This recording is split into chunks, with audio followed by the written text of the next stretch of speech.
Hey, what's up, y'all?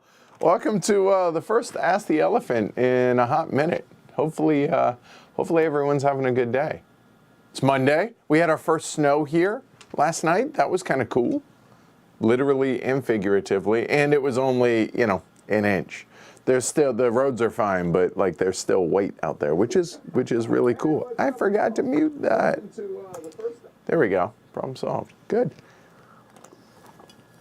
So I'll hang out for as long as y'all want to hang out today. So we'll see how it goes. Okay? All right. Yeah, that'll work. Let's see. First off, a couple of things. What's going on for this week? So I'm not doing a weekly look ahead this week, but there's a lot of stuff. Obviously, weekly look ahead right now. So hey, here we are. Marrakesh tomorrow night. I think y'all are going to be surprised at my thoughts on this one.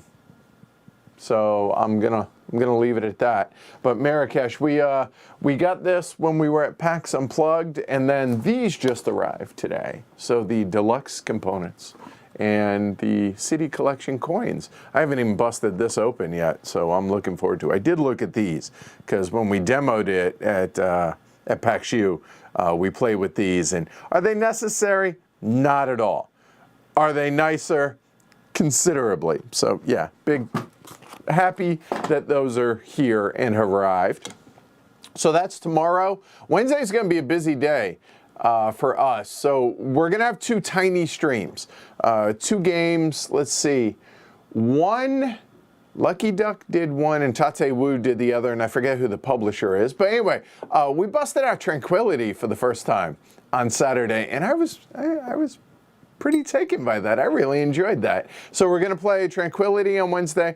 Then we're going to do a Cat Sudoku stream, which Tate Wu, gotta hand it to him. That was pretty cool, that game. It's a really easy, super chill game until it's not. So there's that. And then probably off camera, depending on how long those take, they shouldn't take too long. We're going to do a pre-play of Deal with the Devil, which Deal with the Devil is sprawled out here on the table in front of me. I was going through it last night as well as today. And I'll double back to that in a minute. Let me get through this. Well, Thursday at 7 p.m., we're doing Polis, Ken and I. I'm 0-3 so far as Athens in that, but it was close. So there's that. Friday, we're going to do a patron-only stream of Deal with the Devil, which I'm sure we're going to talk about that more here in a little bit. Game day here Saturday at noon, and then podcast recording with Liz at 11 o'clock Eastern, so 11 a.m.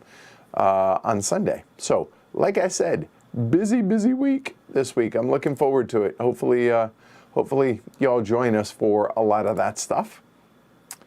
Yeah. All right. So, what do we have? What have we been playing lately? Pretty much everything that we've picked up from PAX Unplugged, which I'm going to cheat and look at a picture because I can't remember everything because I've slept since then. That's my running joke. We played Terra Nova the other day. Here is my 2-sentence or however many thoughts on it. It's Turbo Terra Mystica, played in 5 rounds, with a very unfulfilling ending of the game, at least at 4 players. At 3 players, I was watching Steph's stream over on Twitch last night, and it sounds like 3 players definitely probably plays better than the ending of the 4-player. Was not pleased with that. Outside of that, I'm not a super big fan of Terra Mystica, but it gave you Terra Mystica in just a fraction of the time, so that was positive. We played Oros from Lucky Duck. Whoo, that's a hard game to learn from the rule book. Job security right there is what that is. But once you understand it, you're like, oh, okay, it's not nearly that. Yeah. So that's going to be coming. I'm looking. Marrakesh, obviously. Polis. Where did I... Oh, there it is. Tranquility, Katsudoku. The folks in the group played City Builder. I was in the other game at the other table, but that was a game that was played. There is more than that, and I cannot think for the life of me what else. Oh, Crossing Oceans, which is Transatlantic 2.0. Not a game I want to play at 3 players. So we're going to stream that next month at 4 players. Just 2 open, no tension. Yeah, I think that's pretty much what we've been playing. Oh, I also got a couple more plays, sort of Pompero at PAX U. So that was cool. That was enjoyable. Played some cool little party games at PAX U as well. But that's pretty much what I've been playing.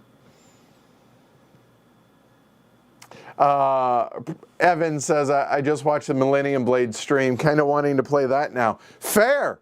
You know, on that note, I had, what was it? Imperial. Swords and Steam. Imperial something. Spells and Steam. Steam and Spell. Anyway, Imperial. I want to get that played soon, so just kind of on that whole kind of fantasy theme, if you will, but Millennium Blades is awesome. It never gets old to me. It's a hard game to get out. We don't get it out often, but when we do, I really love that game, so yay. Rocky says, I've been playing the Not Enough Time Nor Energy game. That was me for a while. I get that. How was my first con back in forever? Yeah, it'd been 2 years. It'd been since, what, March 2020. And I was really nervous about it leading up to it. And then I realized a few things. I realized, first off, that you kind of fall right back into it, right? Like it's the con. So that was kind of familiar, and that was great. It was fantastic to see a bunch of folks, meet a bunch of folks that I hadn't met, but also see a bunch of friends that haven't seen before. So that was fantastic. Walking around the con floor is always cool. My favorite day is setup day. Always is at conventions. That holds. And we went into, and I say we, it was Jess and I, obviously, and oolong today, by the way, with just a touch of milk. It's delicious. We went into the convention with a bit of a different mentality this time, this year, whatever, however you want to call it. And that mentality wasn't about promoting heavy cardboard or promoting me or anything like that. What it was, nor was it trying to secure sponsored streams and money for the show and all that stuff. None of that was really a goal for the convention. The goal for the convention was to help. And what I mean by that, how we went about that is we went around to publishers, which the majority of which I knew or knew me or however that may go. So that makes that a lot easier. And it wasn't, hey, what's your upcoming game or what's your new latest game type thing? And hey, can we help you promote it? What it was, hey, how can we help you? The last few years have been hard on everybody, including board game publishers, obviously, right? I mean, everybody's struggled just about. And so we were like, hey, do you have any games that you genuinely think are good that just got missed or got overlooked or fell through the cracks or needs love? And I think it was Connor over at Inside Up Games had a game, held it up, and it's like, this game needs love. Will you give it a hug? And it was awesome. It was adorable. So yeah, that was kind of the mentality going in is what can we do to help? Because sponsored streams help pay the bills, literally, for me. So those are important, obviously. But those aren't going to happen if companies don't survive. And the way they're going to be able to survive is people buying their games. And if a bunch of games are just rotting in the warehouse, even though they're good games, because either they didn't get a lot of coverage or whatever the case may be, I would like to help with that. It helps bring games to y'all, but also it's a win-win for all of us. And it's just helpful. So that was the mentality that we came in with. And I think it was really well received. So sure, there's going to be the occasional sponsored stream here and there in the next couple months, but mostly it's going to be older stuff, I think. There will be some new games that aren't sponsored, like Deal with the Devil, Marrakesh, stuff like that. But other than that, yeah, focusing on older stuff. Older, at least in the last few years. Some older stuff. We're going to play what we want to play, but also that will help publishers and maybe help turn you all on to games that you might have missed as well. So that's the mentality of the convention, and I think it went great. It was fully masked, which I support. Although it makes teaching games, like people that demo in booths with masks, man, that's a rough gig right now because you really got to project to get your voice through. I saw some folks with like microphones. I thought that was a genius idea, and like local speakers to where it's just like the people around them. That's really smart. I thought that was clever, and yeah, it went really well. Got to meet Candace from BGG, finally. I think we had like briefly met previously, but this was really our first meeting. Got to hang out. I saw Liz for the first time in forever from Beyond Solitaire. Reconnected with Isaac Childress, Cole Worley. Got to meet Kyle Farron, and there's a story there. Kyle is just the sweetest dude, super tall, like makes me look short, and I'm 6'2". And we had an interesting encounter on the street. Not he and I, but like it was me, him, Cole, and Jess. We were walking to a axe throwing event, so we got to throw axes. That was cool, and had an encounter on the way to that, walking through the streets of Philly. That was interesting, but yeah, Kyle and I bonded over that. But overall, it was a lot of fun. Exhausting. We didn't stay out late, except for one night. The rest of them, we were back at the hotel by 9 o'clock, maybe a little earlier on some nights. It was interesting that folks more recognized my voice than recognized me because, masks, and that's totally fair, but I found that pretty humorous. I met a number of patrons. Didn't see a number of patrons apparently that were there, and we were kind of like Borden Dice was and getting to see Rainer and his son. That was great, and that was kind of our base of operations, but we didn't really stay at the booth. We were just walking around, so we missed more people than we saw probably, but we had a really good time. Really enjoyed it. But it also made me realize that no more than 4 or 5 cons in a year will ever happen. Ever.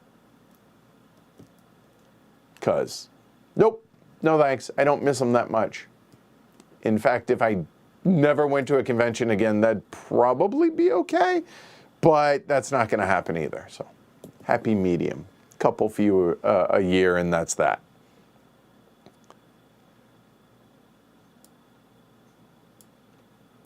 Let's see.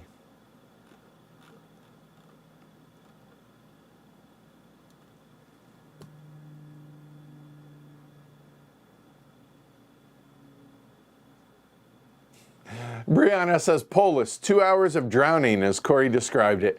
No, Ken and I, we have some back and forth stuff that was really interesting. The first game was a learning game. I had played the original version of Polis and the Mercury. So apparently the original and Mercury one they're considered the first edition, I guess, and the new one from DeVere is the second edition. And so even though I'd played the first edition, it's been what, 5-6 years. So it was essentially learning a new game again. And so we played it once, then we played it a couple more times yesterday. And it's a really, really cool tug of war that is really tough about managing your resources. It's more Euro than War Game. I mean, Waro is what comes to mind, but that's a struggle. Whew, that's tight. It is tough, tough, tough, but really, really enjoyed it. Christos, what level is patron-only streams? $5 and up a month. That's it. If you want to go above and beyond, hey, I certainly appreciate that. Very much appreciate that. But just the basic $5 and up a month get you access to the Slack and the patron-only streams. So certainly appreciate that support. Links down there in the corner. Really, really appreciate that, y'all. Genway says, looking forward to Marrakesh tomorrow. It's going to be an entertaining stream. We are going to be streaming it at 4 players. All of us have played it at least once. And I'm going to save my thoughts for the end of the game or probably through the game or whatever, but I'm going to keep that reserved for right now. It is a big box. And to be honest with you, there is some empty space in that box, but not a lot. There is a plethora of things in that box. There's a lot. Twa. What's the question on that, Strybarn? I don't know. It's a game I'd be willing to try again that I'm not super, super keen on, but I'm willing to try again. Kind of like Nations. I just got to Alyssa's comment. Less Terra Mystica is definitely a positive. Terra Mystica in a bite-sized piece. That's exactly what Terra Nova is and strives to be, I think, and it succeeds. But man, that 4-player end of the way the game, that last turn, the last round, felt really unfulfilling. One play, really unfulfilling at 4 players, though. The end of it. Yeah, Derek and the Martin Fowler and I think it was Shrey busted out blocking key from inside up that I heard was really clever. That's going to be a pain in the butt to stream, but we're going to figure it out, and I'm excited to be able to stream it. Just from a technical standpoint, look up blocking key, y'all. You'll understand why.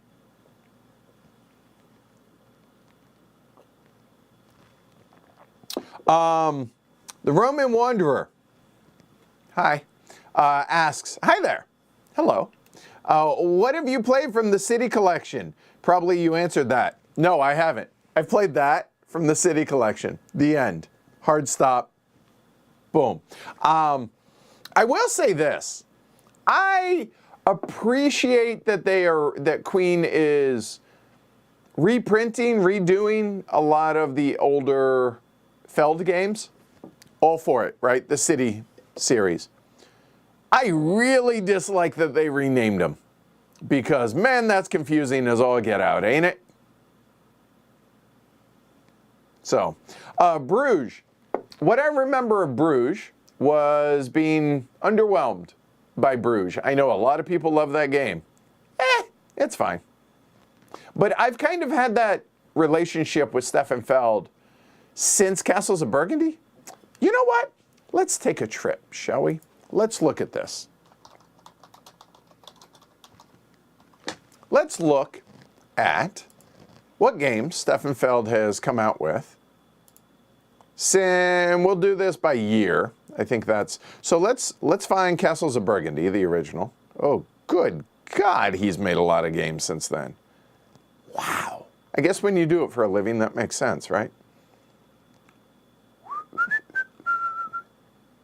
What year was Castles of Burgundy? 2012? Nope. Yep. There it is. Found it. 2011. So he designed Castles of Burgundy before I was in the hobby. Even before I was in the industry, before I was in the hobby, because I think I joined the hobby in 2013. All right, so let's look at this. Games I do like from Feld. Castles of Burgundy, and going backwards, a lot of them. Trajan, Strasbourg, Speicherstadt. I'm sure there are others. Okay. Rialto. Nope. Bruges. Nope. I did like Bora Bora. The more I've played it recently, and I say recently, I mean in the last couple of years, the more I've kind of cooled on it a little bit, but like wouldn't turn it down if somebody asked to play it, okay? And that's 2013.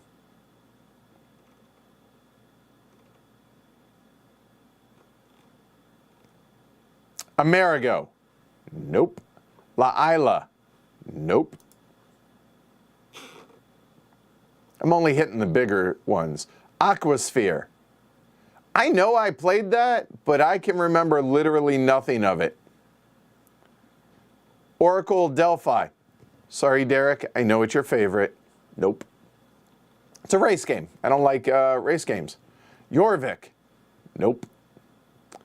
Notre Dame. Notre Dame, 10th anniversary. Hated the first one, didn't like the second. Merlin. Nope. Foreign Trajanum?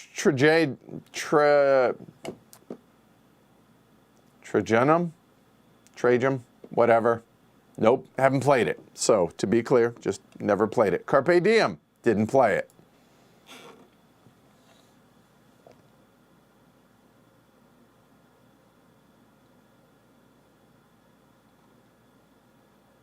Castles of Tuscany, haven't played it. Cocopelli, haven't played it, but you're going to see it in the coming weeks. Because, again, trying to help Queen, right? Older game, kind of, during the pandemic stuff. And then there's all the newer ones. Yeah.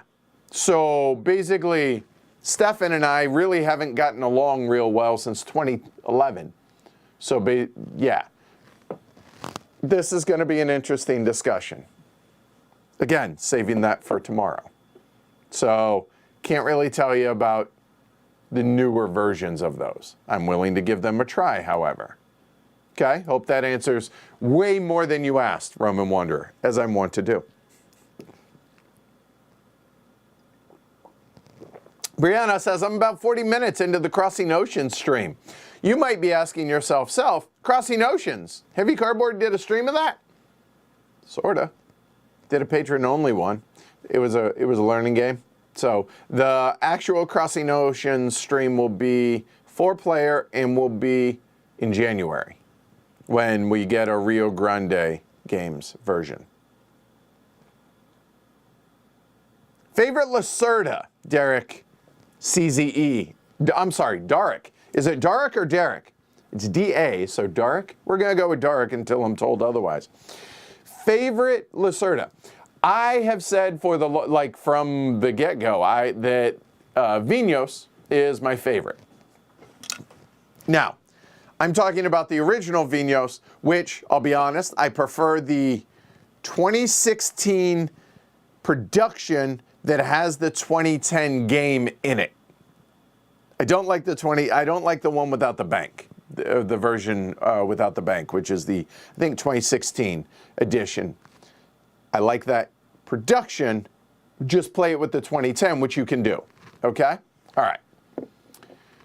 So, but I haven't played that in it's been a minute. So, okay, so let's talk about these. Let's see. I am really smitten the more I played it with the Gallerist, and I loved the solo of the Gallerist. So the Gallerist is up there pretty high. I really enjoyed Kanban, the new edition of it as well. I'll be honest, I like the older edition. The new one's fine too. It's just a nicer production, right? I mean, obviously, so here's an interesting thing. We played the hell out of Lisboa. Hasn't hit the table in years. Now, it's a Golden Elephant Award winner, so that's awesome. Oh, speaking of Golden Elephant Award, I'm like a squirrel today. Ooh, shiny, ooh. So I apologize. But I was finally able to get the Brass Birmingham Golden Elephant Award to Gavin over at Roxley. So I was able to hand that off. If you all saw that on Twitter, that was cool. Now I just have to update and get the 2019, and we need to actually do the 2020 and 2021 awards. And then next year we will do the 2022 as well. All right, so getting back to this. Lisboa, Golden Elephant Award winner, hasn't hit the table in years. And honestly, I really don't have a whole lot of interest in getting it to the table. Not that I don't really enjoy it. I'm sure if I played it again, I would, but nah. A moment, Jess texted.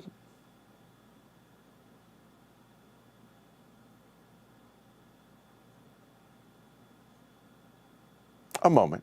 I know, professional.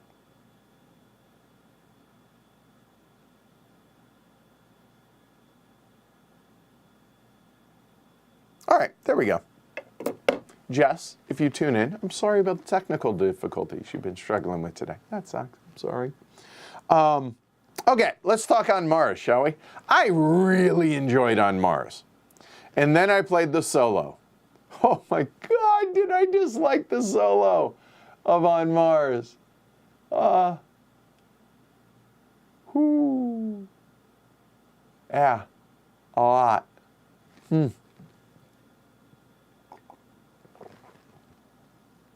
I don't think I can adequately express how much I dislike the solo of On Mars. At least when I played it, the original version of it. So much so I never wanted to play On Mars again, whether that was multiplayer or solo. Yeah. Oh, God, did that sour me on that game. And then, I don't know, a month ago, 6 weeks ago or so? Yeah, thereabouts. Somebody in our group, and I couldn't even tell you who I played with, wanted to play On Mars again. And I was like, yeah, all right, I'll do it, sure. And then we played it, and man, did I enjoy On Mars again. Just not solo. I won't do it. I can't bring myself to do it. I disliked it so much. But multiplayer, man, I really enjoyed On Mars. Weather Machine, I haven't gotten, like, I have the prototype sitting right out there that we streamed. Apparently the published edition, like the finished version, is out there in the wild. I know Alyssa had gone through the solo of that. When that shows up, I'm sure I'll bust that out some, but maybe the Gallerist.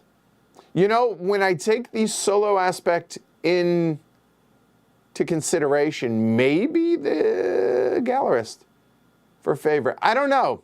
I'll have to really give that some thought. Well, honestly, I would have to play a lot of them again to really make a true informed answer for that. So I hope that helps.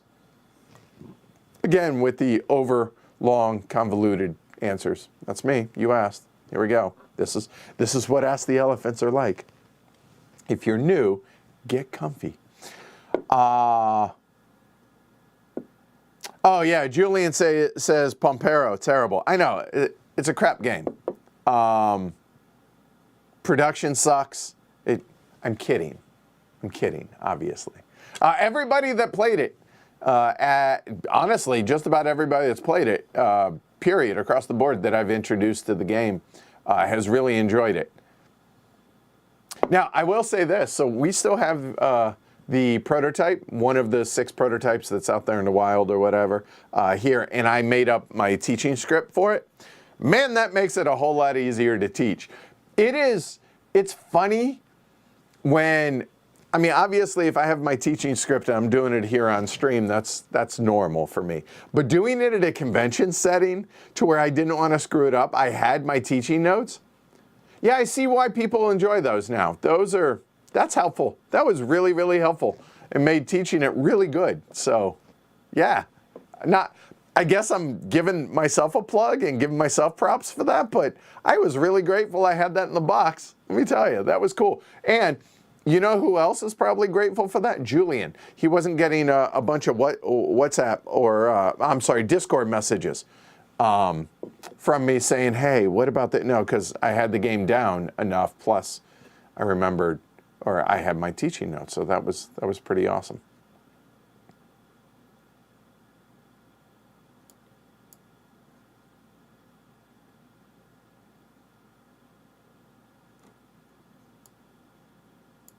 Oh, hey, Indy Roken. FYI, I let Kelly know we found each other. I am glad. And hello, Kelly. We did find each other. I hope it brings you joy knowing that we met. All right? All right.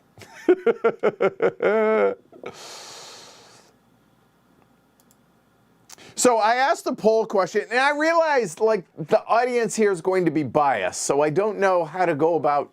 I don't think I can ask that question. So in the poll down below, like if you're watching this afterwards, you can always leave a comment if you're watching after the fact. But live, like the poll that, well, it's right there, but like whatever. It's in chat. Blue box. Go look at it. Favorite board game content to watch on YouTube and Twitch? Tutorials, live playthroughs, edited playthroughs, or other. And by an overwhelming majority, live playthroughs. I mean, cater to your audience. I get it. But it's interesting. I'm very curious. I wish there was a way that I could not, it wouldn't be biased from our audience, right? Y'all. So, but I appreciate the feedback on that. Seems y'all really like that. That's good.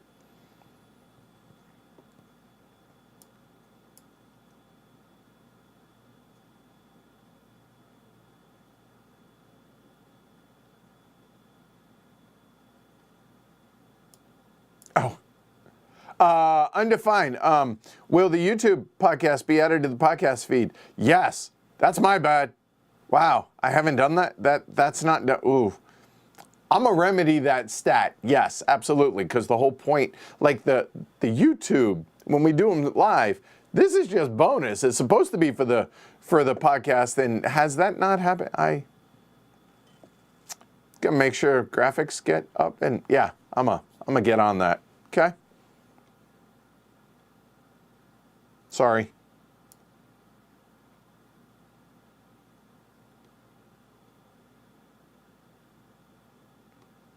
Yeah, I imagine having to demo and through a mask is just rough. Cough drops are your friend, okay, for sure.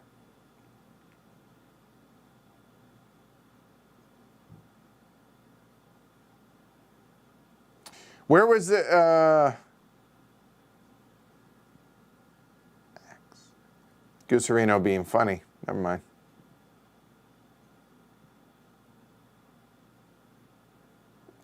Yeah, so for those of us that talk a lot at conventions, whether you're a demoer, media folks, publisher, any of those things, and honestly, just about everybody, when you're going to masked events, cough drops.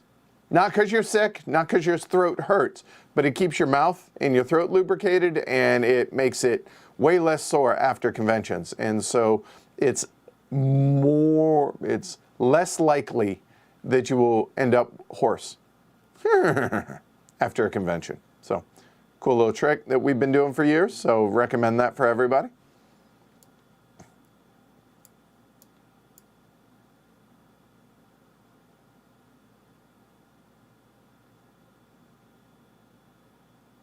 Consider attending Tiskeld in Sweden someday.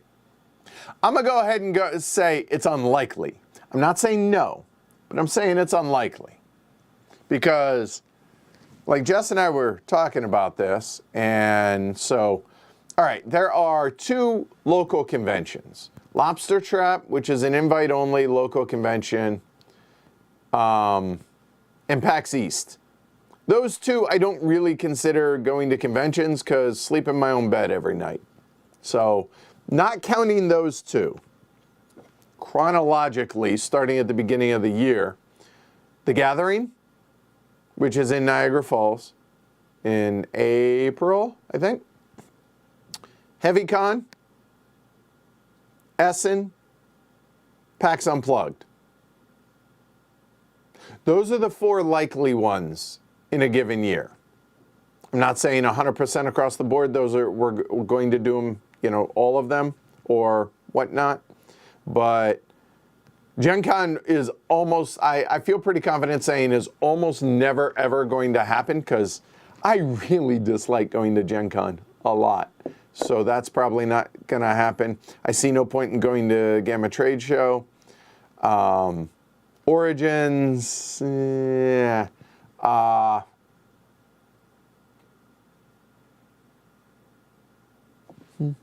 So, yeah, those are the likely ones.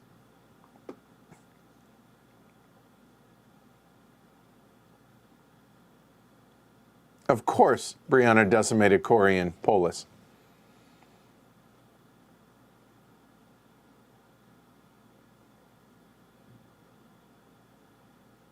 Oh, interesting. Gusarino asks, have we played Vladimir Suchi's Pulsar 2849? Have not. There's one that fell through the cracks. How is that? What do y'all think of it? Because there's Shipyard and everything else. But I enjoyed Praga. I enjoyed Underwater Cities with the expansion. And Woodcraft was fine.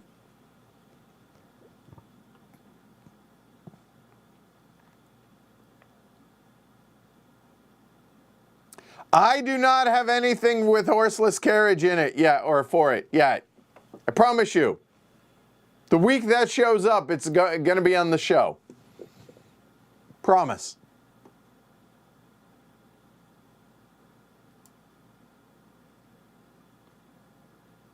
It's me, a Wario. That's cute, Paul. I could use an espresso Franny, please. Is this the same size as the Amerigo box? I don't know. I don't own Amerigo because I didn't like it. But I think so. It's close, if not exactly. Yes. It's not small.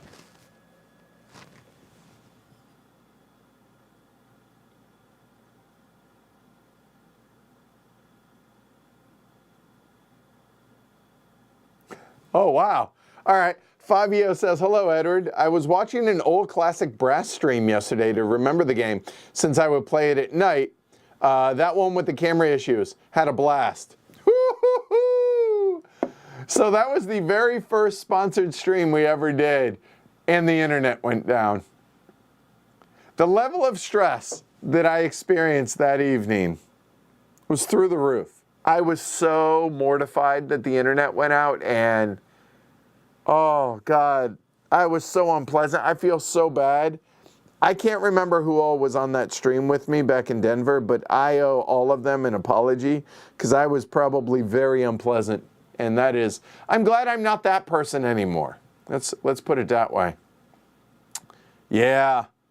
Whoo, the level of stress that night was through the roof. Things have chilled out a lot. A lot of therapy has helped. But I'm glad you enjoyed it. I would highly recommend Brass Birmingham, the one that Martin taught. That was great. I actually saw somebody that didn't like that teach of it, and I'm like, really? You're the only one on the planet. All right.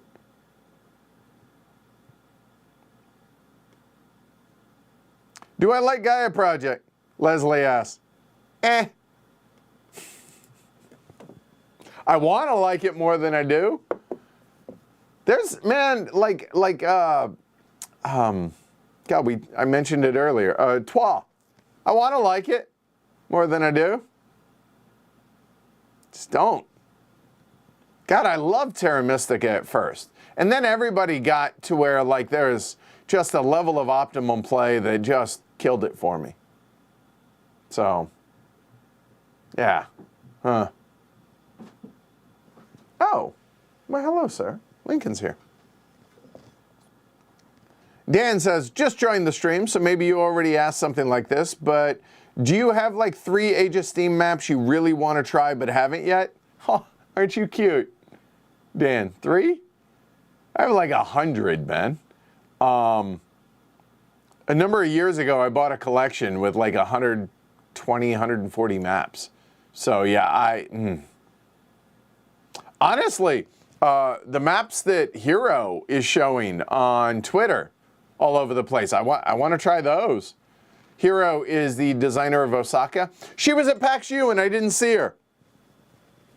I was displeased at that. Dean and Ashley and other patrons were there as well.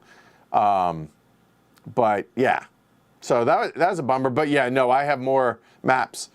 I have more unplayed maps that I want to play than I've played Age of Steam maps. So narrowing it down to 3, don't know that that's doable, especially without a list in front of me. Sorry, Dan, but yeah, there's a lot.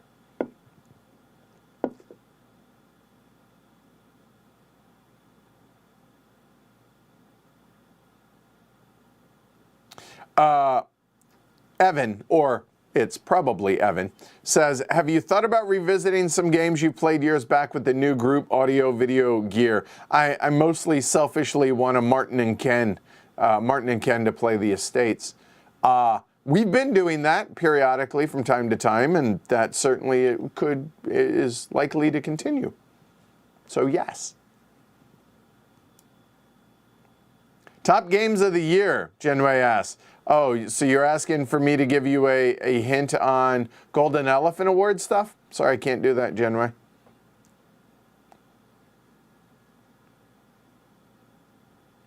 Jason says, I don't appreciate the Queen price tags. So, okay, here's an interesting thing that most of us media folk struggle with a bit, because I didn't buy it. I didn't have to. I almost never, sometimes, but almost never have to buy games. So, yay me. Awesome. Great perk of the job. And sometimes I don't really know what the price point is on some of these games, because whether it's buying direct from the publisher or maybe from a friendly local game store, an online game store, prices can vary. But I've heard that this bad boy is 3 figures.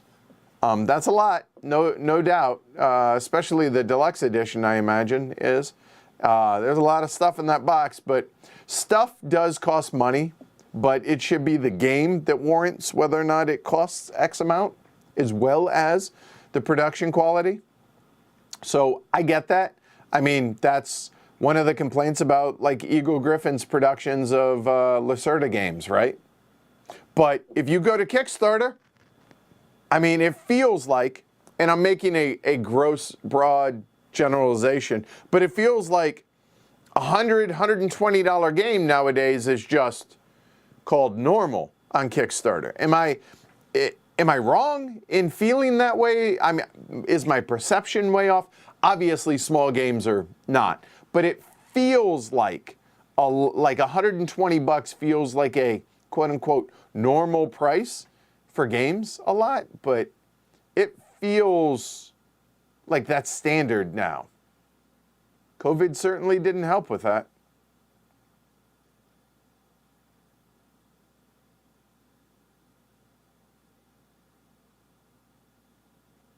Yeah, Steffenfeld's also a high school principal. That's right. And very tall. 6'5", 6'6". He's a tall dude. Is anything solo planned? Or an interactive stream with open information, unique decks, where someone can draw from a personal stack? Like, give me some examples, Rocky. I feel like you're beating around the bush. Tell me, what do you got? The War of Mine is certainly on the short list. D-Day at Omaha Beach is still mocking me over there. I know. Paul says, finally played Castles, but it was someone's newer copy. I have the old version. Wow, it was made cheap. Yeah, but I remember you could get Castles of Burgundy for $20. And that's a fantastic game at a ridiculously good price.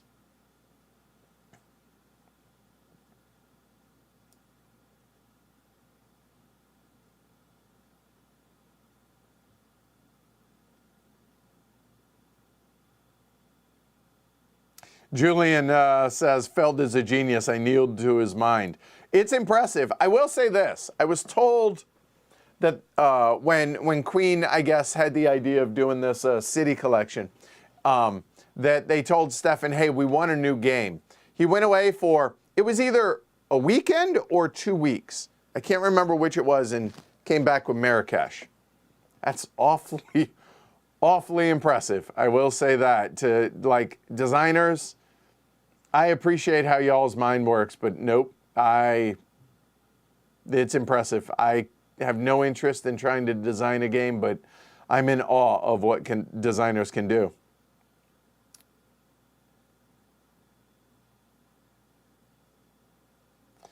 Fernando, any chance for an Imperial Struggle teach and play? Yes, it got superseded by Polis.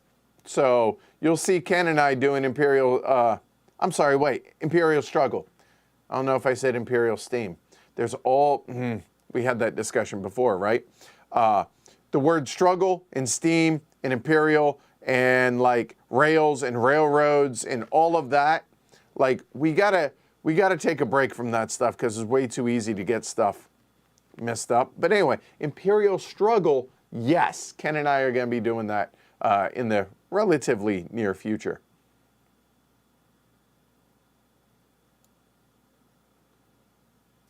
Philip says, I played Bora Bora a couple months ago and it feels outdated, and I'm looking forward to see how far he's advanced with Marrakesh. All right, fair enough. Yes, we covered Weather Machine. We did it for the Kickstarter. We did.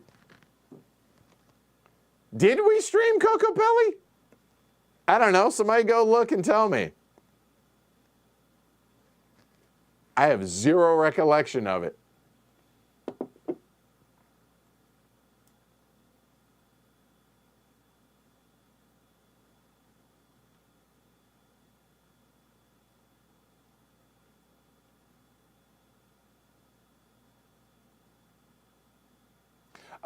Brianna says, yep, that's the best way to play Vinhos, with the 2016 production, but the 2010 version of the game. And I would disagree. I would say it's the only way to play Vinhos.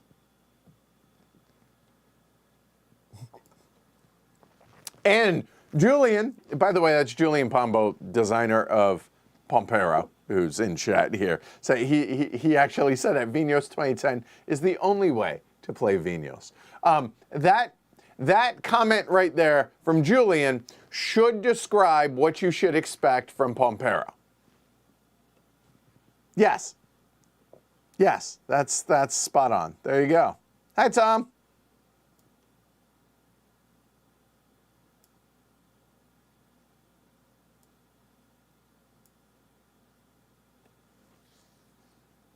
Okay. Shrey says, we have not streamed Coco Pelli.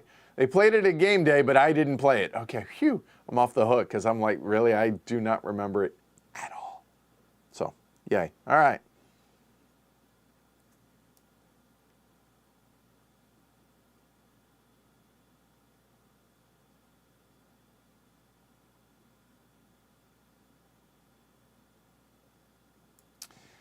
Evan, or probably Evan, says, the Gallerist is one I hated on my first play, but it's grown on me every time it gets tabled, and Kanban's my favorite. I wouldn't say I hated the Gallerist, but I was a little bit, I think it was the environment in which I learned it, kind of soured me a little bit on it. And yeah, the more I play it, the more I enjoy it, for sure.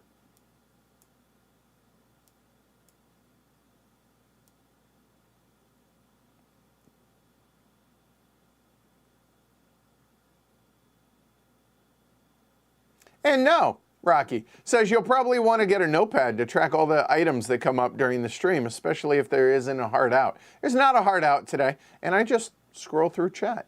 That's why I'm usually an hour behind. It happens. I got nowhere to be. There's snow on the ground outside. As long as Lincoln doesn't need to go out, I'm here until I'm not, so.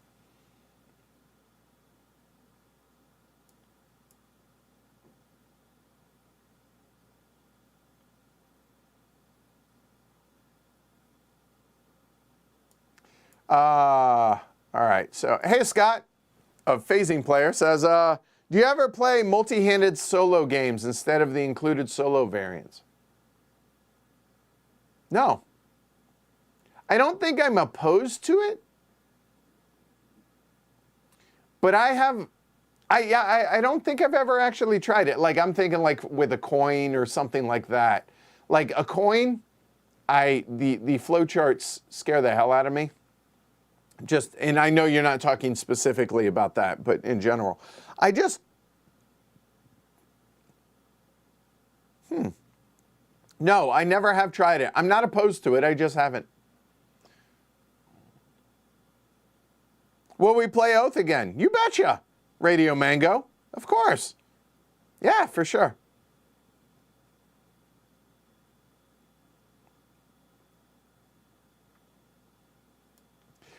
Yeah, the multi-handed thing. I wonder if I'm going to be able to do it. Like, can you set, like, do you set aside your knowledge from one player to the next? I don't know. I think it's an interesting idea on how to go about playing a solo game that you're not playing solo, but you are. I don't know. Mark says, let's play all the old games again. Yeah, I'm in. You have to come here to make that happen.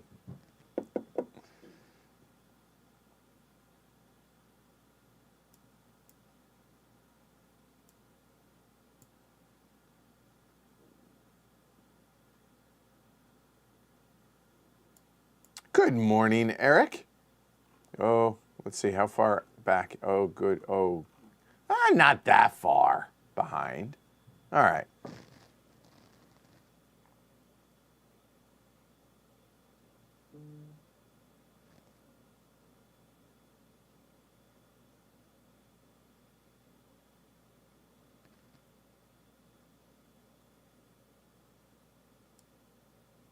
That's fair. A lot of people say they come for the playthroughs to, in general, YouTube stuff, but don't watch them live because time zones. Fair point.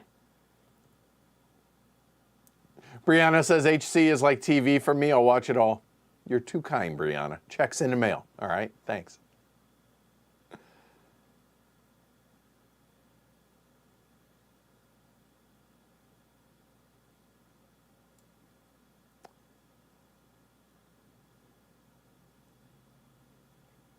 I have not played John Company 2, second edition, as a solo. Is it worth a stream? Yeah, Ricky Royal actually reached out and said, hey, you want to do it together? Like, solo it, like he'll stream in, and I love that idea. So I mean, it's not that I don't have a notebook here, Rocky, for stuff like that. So I do.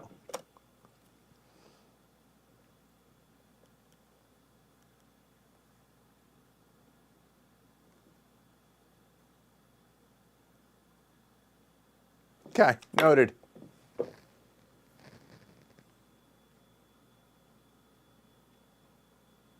Hi, Bobby.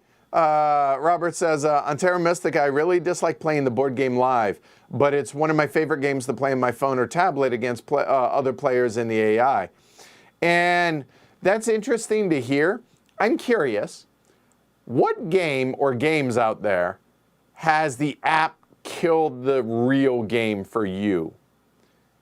And I mean, the two I would say that come to mind, and I'm not saying that's the case for me, but the two that I think most people would say is Through the Ages and Race for the Galaxy. But I'm curious if y'all have any where the app killed the game for you. Killed the game meaning the physical version of like busting out the game to sit down at a table and play.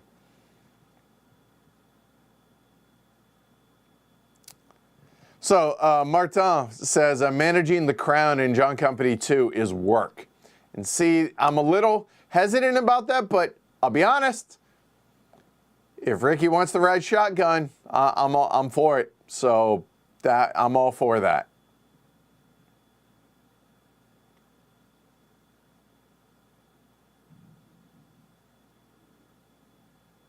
A cough drop, a horseless carriage. I don't get the joke. The fact that Scott and Rocky, and I assume Goose Arena were going to make the joke all together. Like, I don't get the joke. Somebody explain it to me. I know it's less funny, but please. Nope, no horseless carriage still. I am anxiously awaiting it, trust me. HeavyCon in 23. That's the plan. Details to come in January.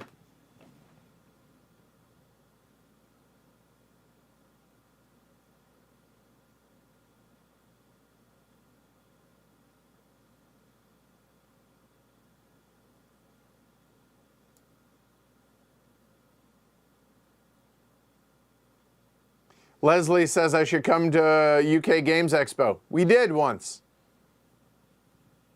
It's just unlikely to be on the priority list when we're limiting the conventions. Plus with the kids and everything.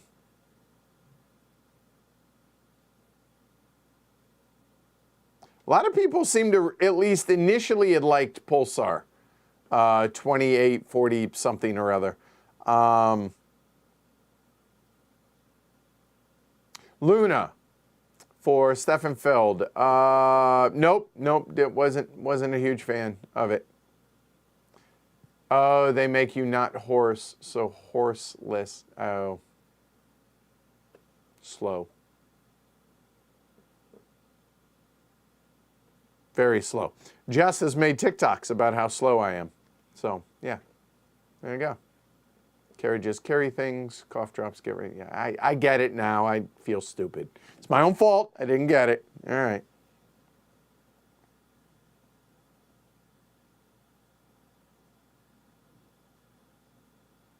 I hear you, Franny. More votes for UK Expo. I hear you. Brianna brings up Crystal Palace. I am always down for a game of Crystal Palace. I love that game so much. I really do. I really do. Will Lincoln be taking questions? No, he is not in here, so sorry. He can come in if he wants, though.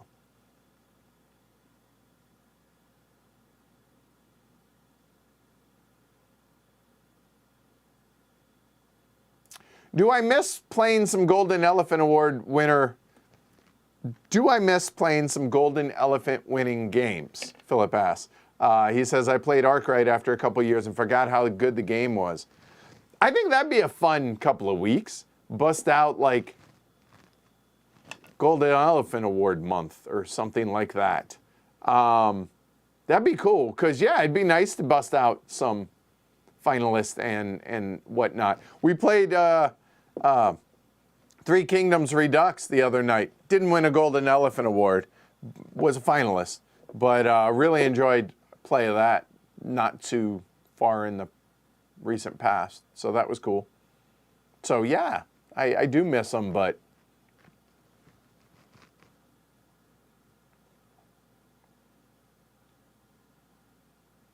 the Osh22 asks, any good tips for finding local 18xxers that are cool with a newbie joining in?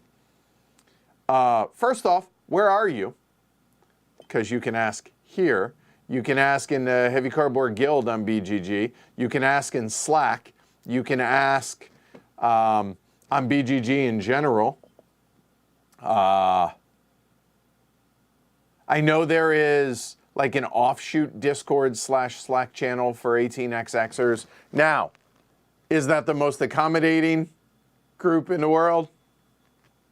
But you could always try those various places.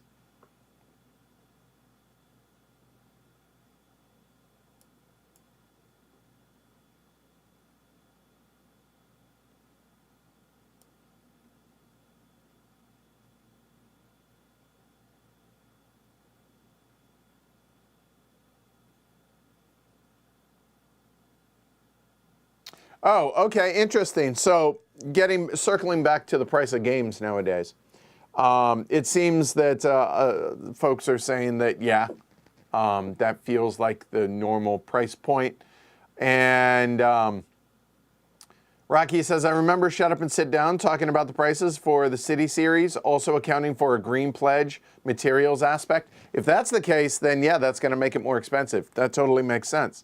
Also explains the production maybe difference in what you might expect. Although I will say, I think Marrakesh is a home run as far as production quality. I think it was great. You'll see it on Thursday. Oh, by the way, I saw a couple of the guys. We hung out with a couple of the guys from Shut Up and Sit Down as well. Matt and, oh God, I forget the new guy's name. Well, he's not Quinn, so he's new. Joe? No. Anyway, hung out with them. That was cool. Kind of reconnect with those guys. Haven't seen them, God, in person in a while. It's been a hot minute.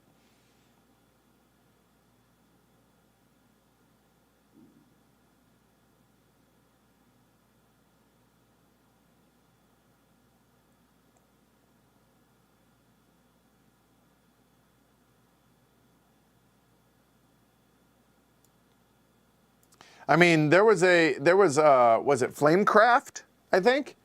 Deluxe edition was $100 at the convention at PAX U. I remember that because picked up a copy for Martin the Younger here. And so, yeah, games are just getting really expensive.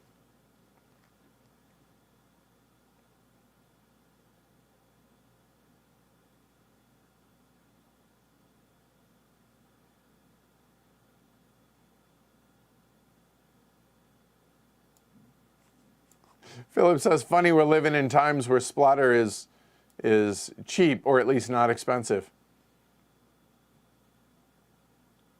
Heirloom games, I get that, Franny. Struggle of Empires stream. Yes, this is a logistics, coordinating schedules. That's the only thing we're waiting on with Struggle of Empires. Because there's a couple folks up in Maine, which is, 2 states away, which sounds terribly forever far. It's half an hour. It's half an hour to the border, but it's a couple hours up to like Portland and whatnot. But coordinating schedules, once we can make that happen, we're definitely busting out a Struggle of Empires stream. Absolutely, I want to make that happen. Brianna says, because it's a game I'll never get to play. HeavyCon. Psst, easy.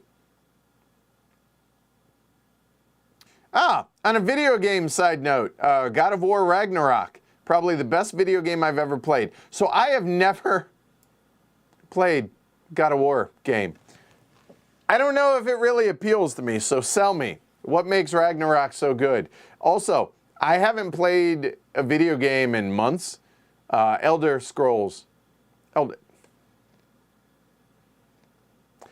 Elden Ring.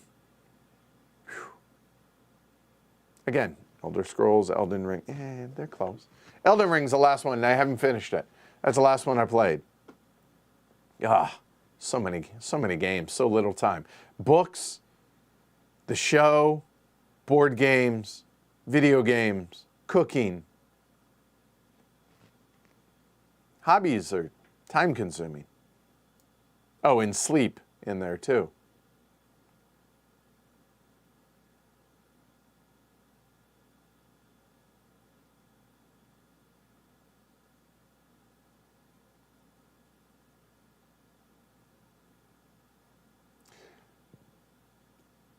Rocky says something like a coin, Empire of the Sun, Levian campaign game where you draw from a personal, not shared deck. Because this circles back to the question I asked them earlier. Yeah.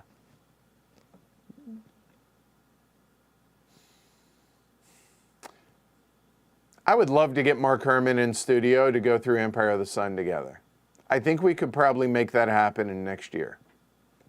Just saying, maybe.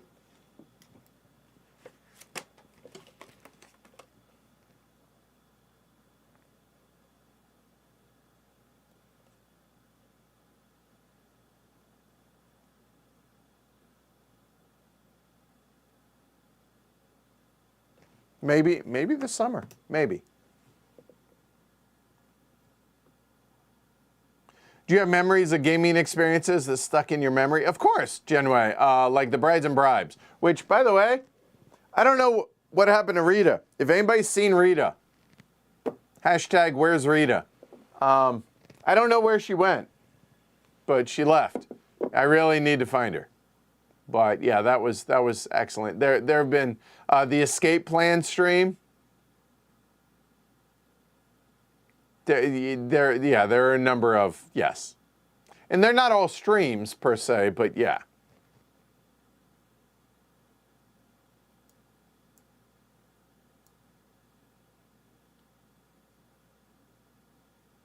Janway says, I miss seeing Khan on the stream. Me too. In fact, we dragged him over for game day on Saturday. It's just again, it's a scheduling issue. He and I are going to try and bust out Meltwater sometime soon. So it's as his schedule allows. He's very busy. So between family and work and stuff. So we'll see, hopefully. But we actually talked about that 2 days ago.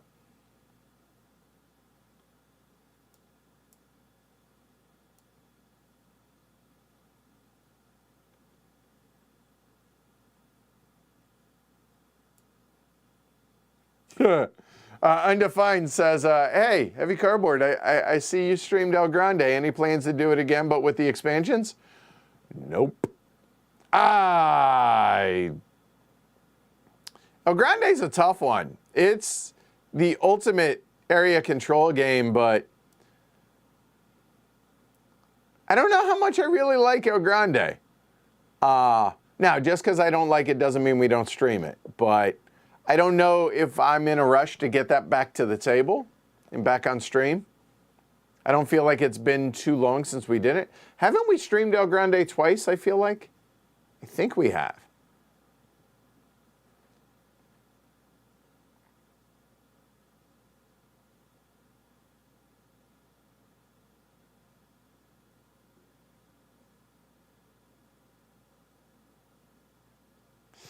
Scott says, multi-handed solos like being an impartial observer. It's tough to sometimes not play favorites and engineer comebacks or try to force certain results. Need to maintain the simulation. Yeah, see, and that's where I think I would struggle. How do you set aside biases and like thought and memory of that stuff? That, I imagine, is incredibly hard to do when playing multi-handed solo. I'm not opposed to it, but that definitely seems tough.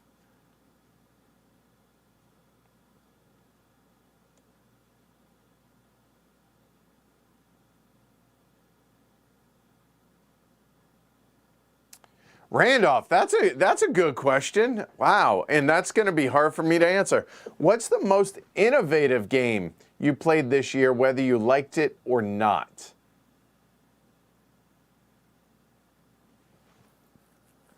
As y'all know, me coming up with these on the fly, it's going to require me to go through. What would y'all say? Most innovative game you've played this year? Let me look. I'm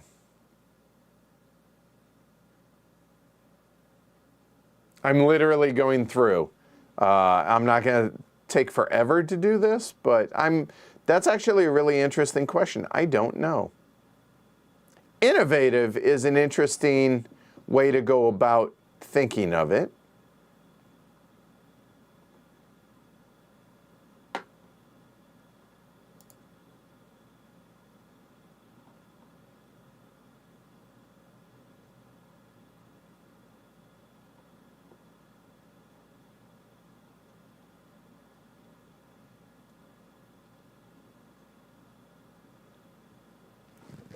So like John Company seconded, I don't feel like that was innovative. Corrosion could be in the discussion, I would say.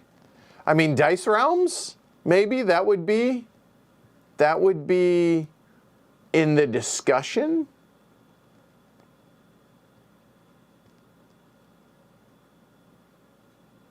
Aeon's End was pretty clever.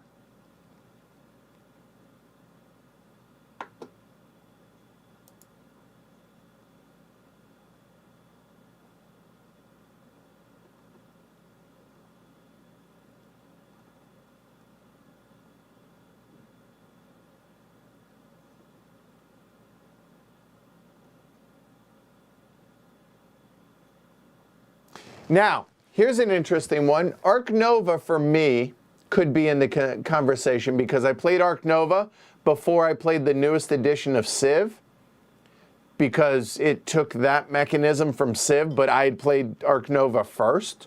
So I would say maybe, possibly that. And I'm going to try and find one or two more, and then we'll call it good on that.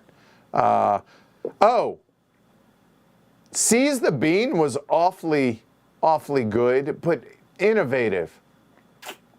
I don't know if I would definitely say high on the innovation, but definitely high on the every time we play it, we enjoy it. Oath has got to be in the conversation.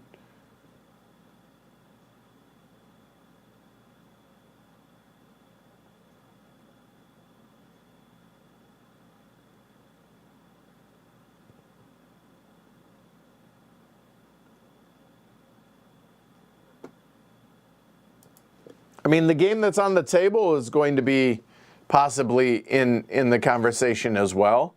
Deal with the Devil.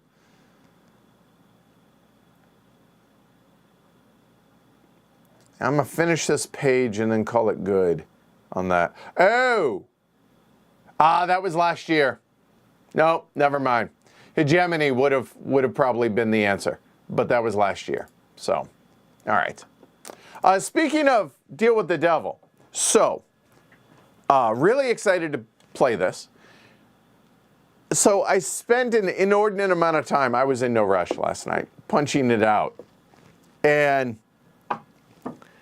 there's more scrap cardboard on these punch boards than any other game that I remember.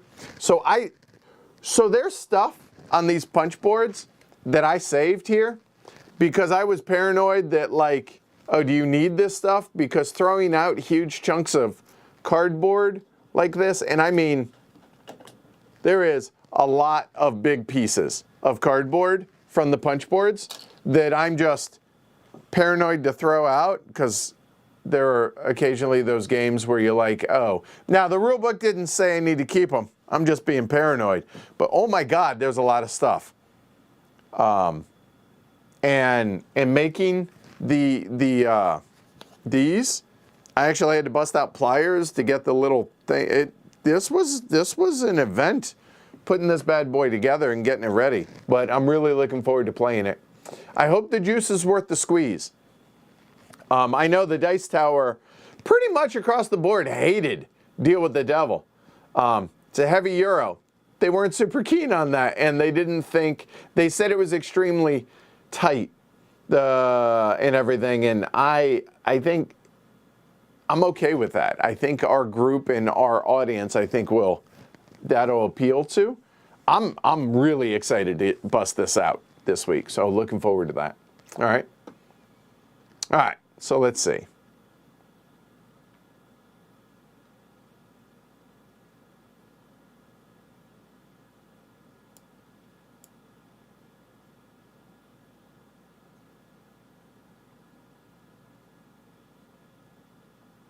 Oh, I didn't even know there was Terraforming Mars as an app.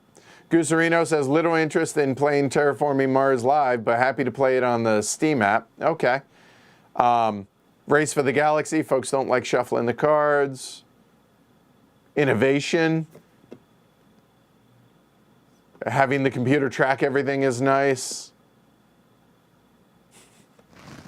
Alyssa says John Company 2 solo is hard to manage. Not on Mars level, but hard.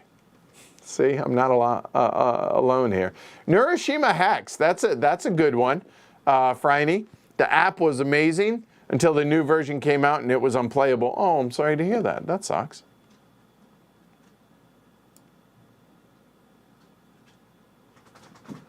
Lincoln, come here. Come here. Nope, he went and laid down.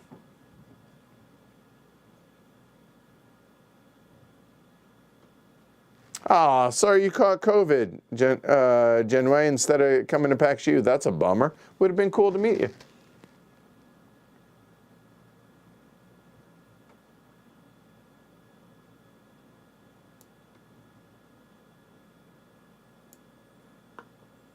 Brianna, did the kids and you guys enjoy the Mount Rushmore trip? Yeah, it was fantastic. It was amazing. We all got sick on the trip. Like, we all had colds, and it was pretty rough there for a little bit. But even with that, it was an amazing 5,000-mile trip driving from here to, actually, we went further west, further west. Made it as far as Devil's Tower in Wyoming, and then came back. And I mean, I've covered this before, but like the National Museum of Mustard and the Spam Museum, the Corn Palace, the House on the Rock. You want to know what the most extra place is on Earth? House on the Rock. Whew. Wow. Wow. Yeah, we had a great time. It was an amazing trip. Memories for life.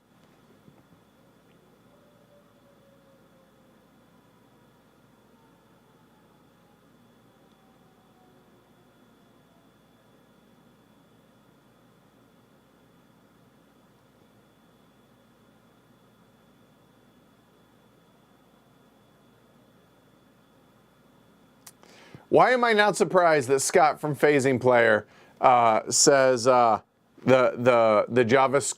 Java app for Magic Realm makes it playable, and that would be his vote. I'm not surprised, Scott, at all. Alyssa says, I will never not play Crystal Palace. See, I get that. I really enjoy that game.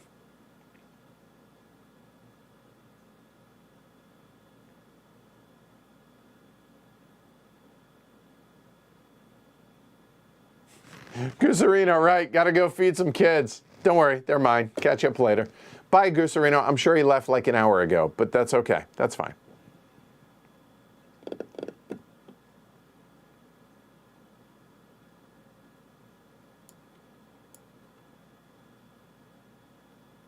Philip, I haven't seen Jess play on a stream in a while. Did you get tired of losing to her? Or is she not up for playing live anymore? Both. I kicked her out. I was like, no more. I'm tired of losing. No. Just she doesn't like being in front of the camera. Pretty simple. So that, and doesn't like putting herself out there like that, which we've discussed this numerous times. The internet sucks sometimes.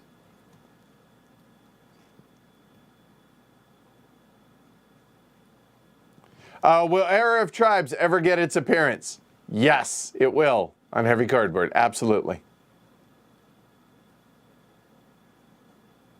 Strybarn, not that it's needed, but tip for solo stream. Freedom the Underground Railroad. I did it. I have. Go check the search. Good call, though.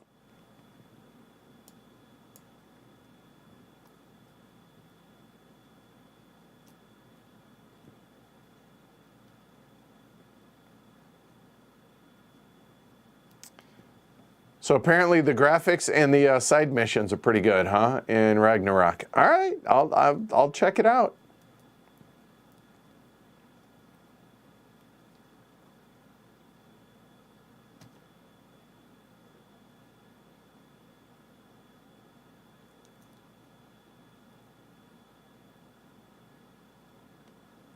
Paul says, I've played all the God of War in the series. So much backstory and history you'll miss out, starting with God of War and Ragnarok.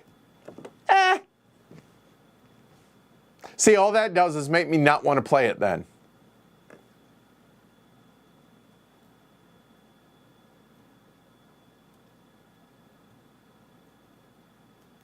Yes, Tony and Helen were amazing on the Escape Plan stream, yes. Pax Transhumanity with all the nukes. Thanks, Ken.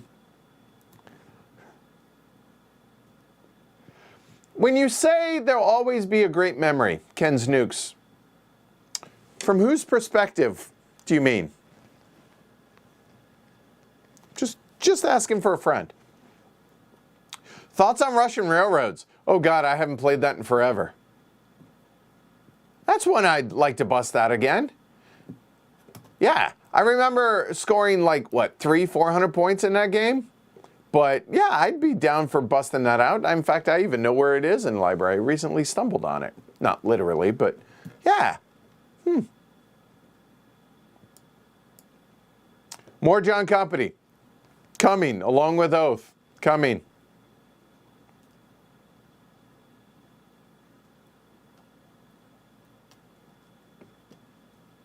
Atlantic Chase is a good one to bring up, Rocky. It's one that I've wanted to play. We've talked about it. For innovative, I think that sounds incredibly interesting.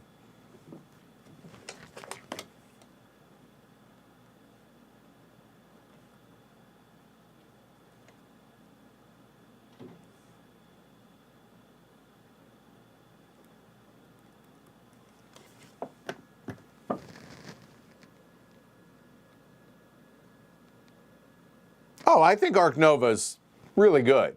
It's not without flaws, but I think it's really good. Yeah, I think it's worth trying for sure.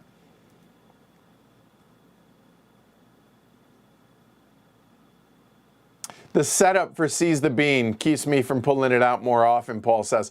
I don't find it that hard. The way Martin has his set up, it really doesn't seem that difficult or excessive. I mean, it's easier. It's gonna be less than like Marrakesh. Although Marrakesh plays about twice, 3 times as long, but still.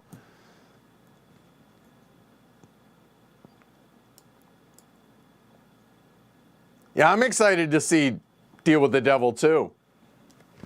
It's all right here.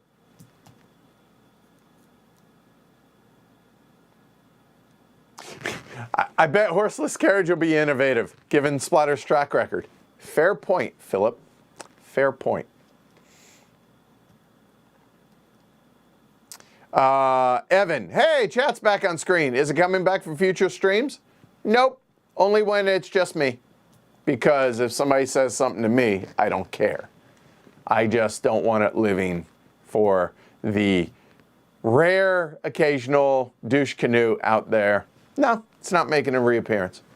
We've changed the graphics to reflect that.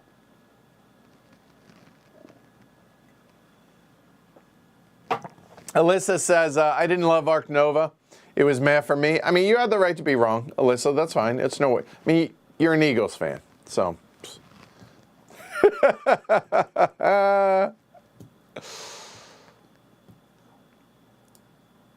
You know I love you.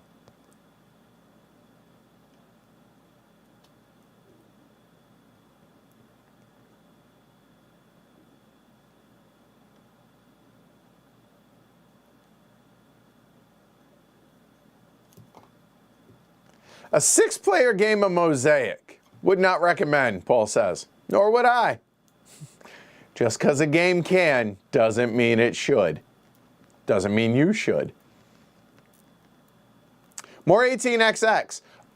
Hopefully soon. It's funny, this was part of the discussion this weekend as well. So, yeah, soon. And hopefully you're going to see the Joes, Eric Brocious, and all them again soon as well. Carla says, played Railroads of the World. There's Age of Steam, and then Railways of the World, right? I think that's what it is. I can't. Brain cramp. Anyway, Carla says they played that last night and now thinking we need to upgrade to Age of Steam. One of us, Carla. One of us.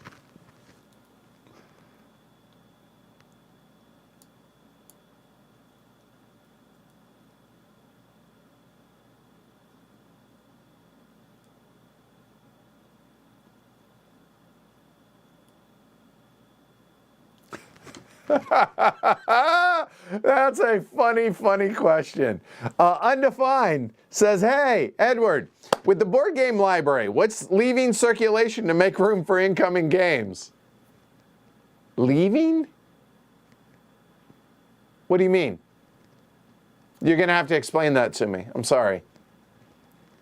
What is leaving to make room for incoming games? Leaving. As in, like, yeah, I don't get that. I'm sorry.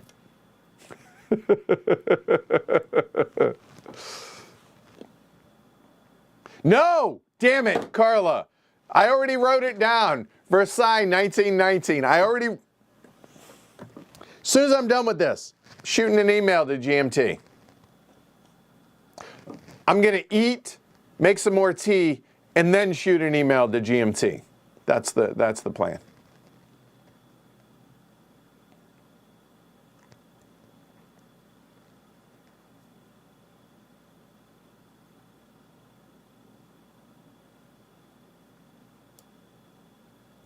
Oh, yeah, Evan, no. The chat not being on screen isn't a technical issue. That is a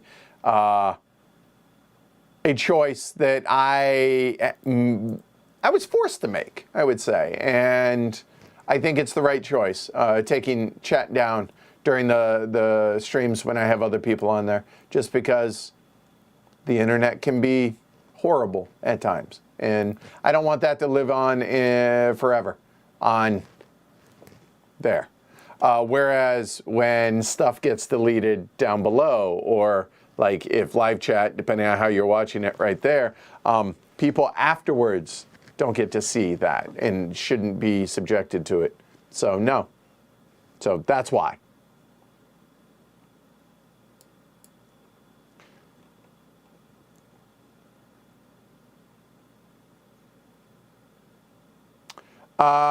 Robert, do you expect the channel to be more on new hotness material or looking at some of the mainstay titles that have been released over a year ago?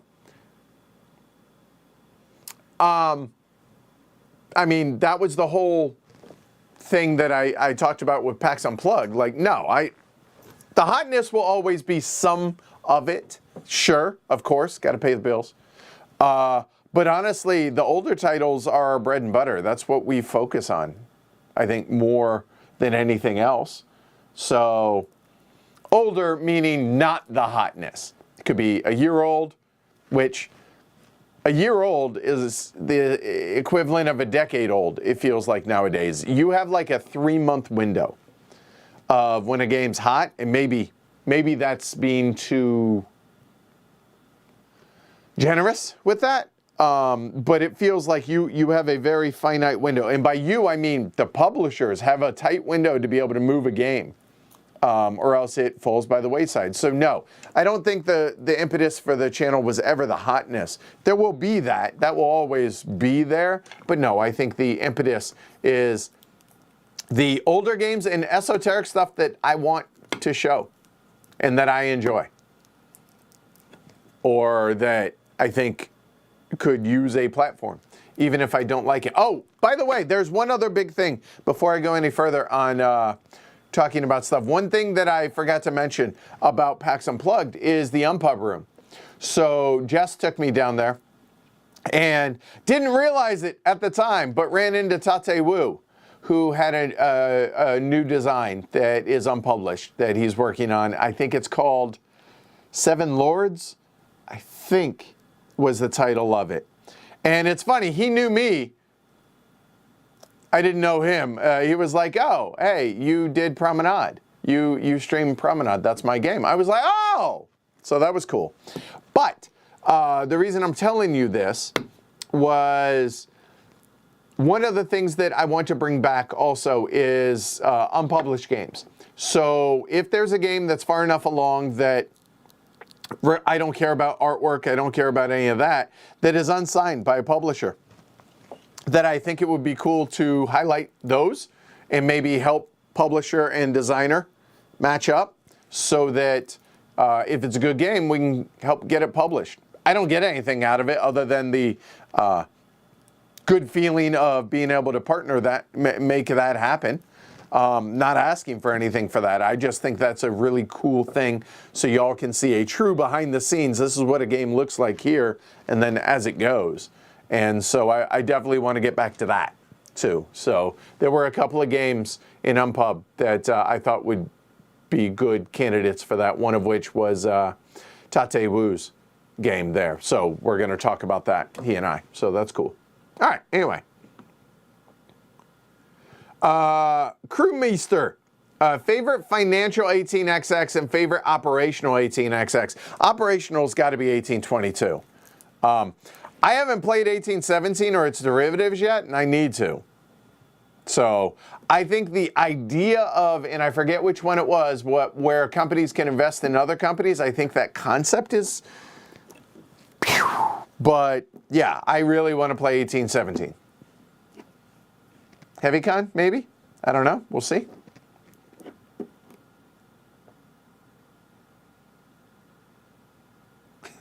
Friday, anyone think Elon Musk is playing the Prodigals Club, but in real life?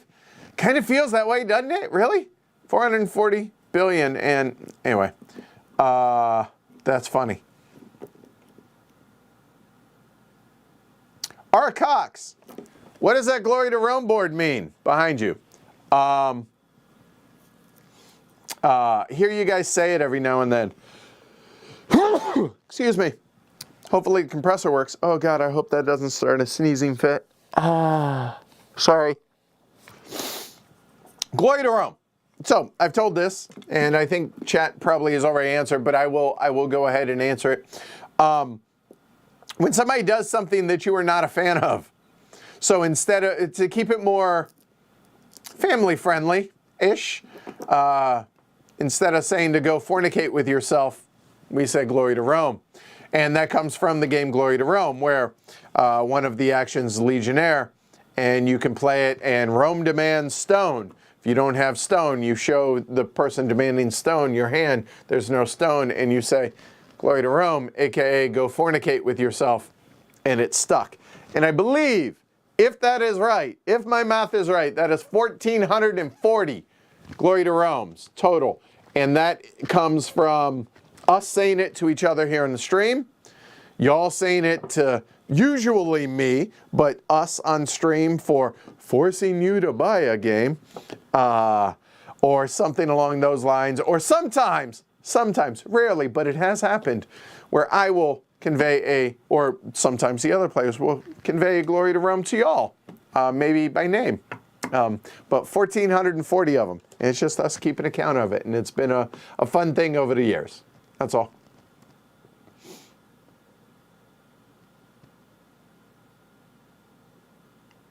Evan says, I am in full support of a zero douche canoe policy. As are we, hence, Yeah, I hear you, Alyssa. 12-1, sir. 12. Yeah, I hear you. Yes, ma'am. It's going to be a good Christmas for Cowboy fans. Christmas Eve. Eagles are going to be, at that point, 13-2. But I still don't think we're going to catch them because I can't see how y'all drop them. But then again, I didn't expect my Cowboys to be that close to the Texans. So it can happen. Just saying. I don't think so. I think it's going to be me treating y'all to Fogo de Chao. So Alyssa and I have a bet every year for who finishes higher in the standings, Cowboys or Eagles. She's an Eagles fan. I'm a Cowboy fan. So this year, we made it to where Fogo de Chao, either I have to treat Alyssa and her partner, or she has to treat me and Jess. So it's a Fogo de Chao. It's going to be an expensive dinner for me. I have a feeling. Anyway, moving on. I hope not. I hope not. Because once we win on Christmas Eve, we'll have the tiebreaker. Just need y'all to find a way to lose one somewhere. Somewhere.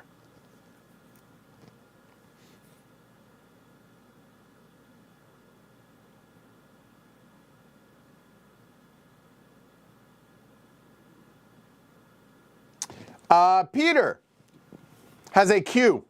Hi, Peter. Any games you want to stream but can't get players for because of the game? I don't know that can't get players for. Some of them are just logistical things and scheduling issues. That's really the only thing, because there are hundreds of games I want to stream that we just haven't gotten to. Time and schedule is probably the bigger limiting factor, I would say.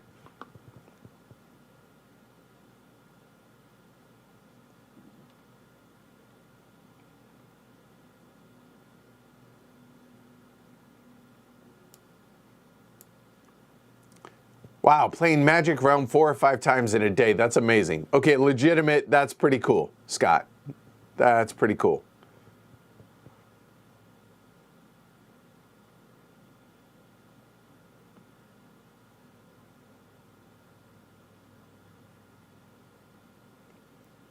And yet, Railways of the World, that's what it is, right? Yeah. Shrey brought up that Martin and he were, so we recently, relatively, in the last few months, played Steam. I think we played Steam, didn't we? Or we were talking about playing Steam. I can't remember. But I'd like to be able to compare and contrast in streaming both that and Railways of the World to be able to compare all 3 levels of the Steam series, Age of Steam, Steam, and Railways of the World. I think that'd be a cool idea for a stream, or a couple streams, as it were. I agree.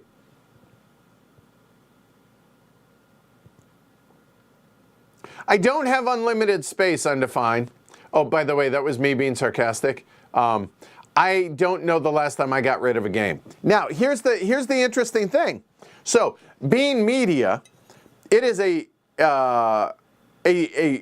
unfair. I don't know if that's the right way to word it. There is a very delicate line that we have to toe. So it gives me a chance to talk about this. So, when a company sends a game, right, a review copy, if it's requested, if I've requested the game, I have an obligation. We have basically entered into a contract, even if it's not a formal contract, that if I have asked a company for a game, that I have an obligation to cover that game, be it on the podcast, a live stream, whatever it may be. But once that contract has been fulfilled, it's now my property, or the property of Heavy Cardboard, if you will, mine, whatever, however you want to think of that. I think most people would agree that that's the case, right? Whether it's sponsored or not, a lot of, prototypes are, sometimes you send prototypes on to the next person or whatever, but the amount of prototypes I have in the library, God, I want to get rid of them all. Yes, parts for components. I don't design games. I don't need that stuff really. So I want to get rid of it. But for games that I've requested, then I have a obligation to cover it. Once I've covered it, that's it. Like, obligation over. It's my game. I can do with it whatever the hell I want. I can light it on fire if I want. I'm probably not going to do that. But theoretically, I should be allowed to sell that. And I feel pretty strongly about this, but I also understand perception. And public perception precludes me from being able to do that.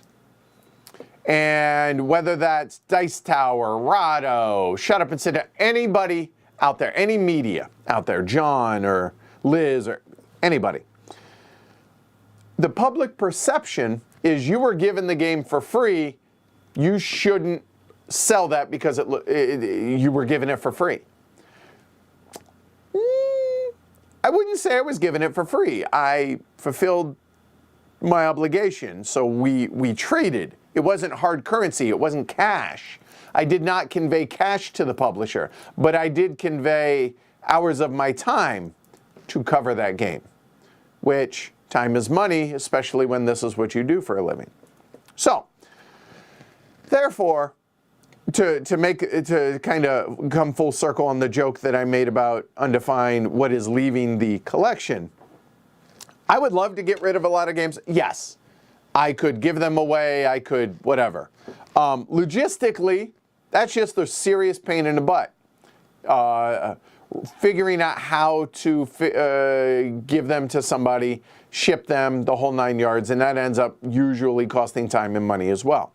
So I would love to be able to sell some of the games in the collection, but from a optics standpoint, it's a bad idea. Okay? So I suppose theoretically some reviewers might be able to do that, but just the optics of it, don't make it worth it.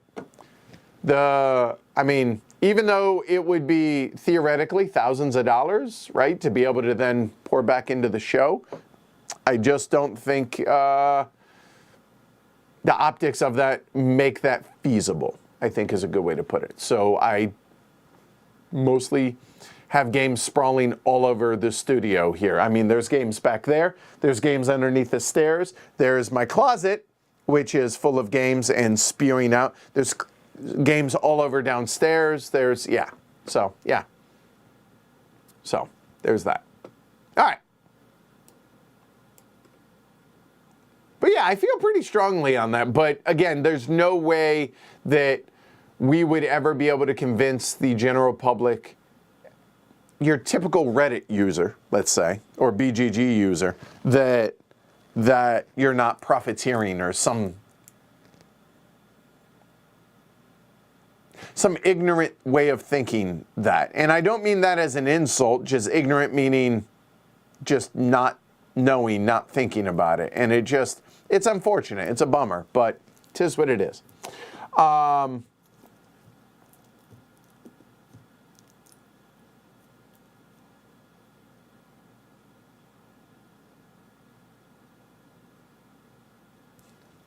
Brianna says, I don't like games leaving the collection, but when Taylor Swift announced their tour, I agreed to let some go. And then Ticketmaster messed it up so bad. If anyone here got tickets, don't tell me. Brianna, I have to tell you, Jess and I do not have tickets. Eclipse, Second Dawn. Don't have a copy of it. I would consider playing it. I just don't have a copy of it, though. Yes, so here, and I'm looking at screen chat, which is like an hour ahead of where I'm actually at. David says, PAX U Flea Market made selling off 20 games very easy for me, for what it's worth. Yes, but you don't have a show, David. Like I could do it through a third party. It's not worth it. So. Oh, I have no doubt that the majority of the herd probably would have no issue with it. It's the public at large that I hear you. But no, anyway, moving on.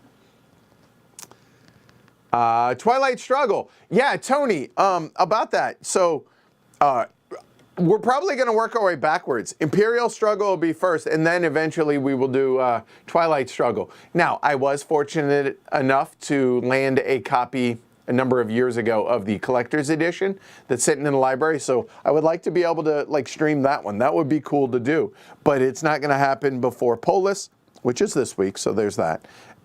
Imperial Struggle, and then eventually Twilight Struggle.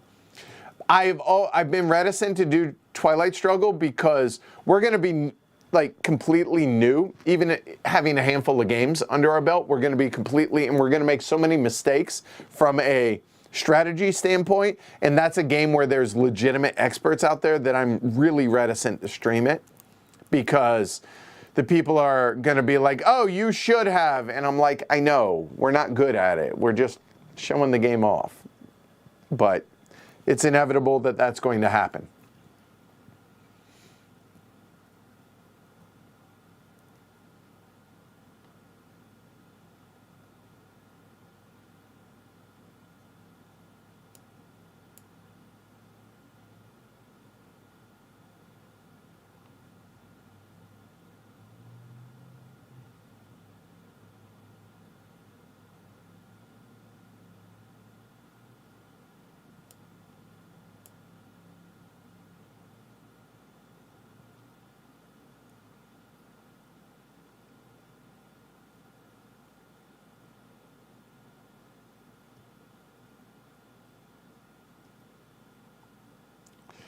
George says, love your channel. Watch it on a regular basis. Thanks, George. Hopefully you subscribe. By the way, if y'all hit the button, subscribe if you're not, because half y'all aren't.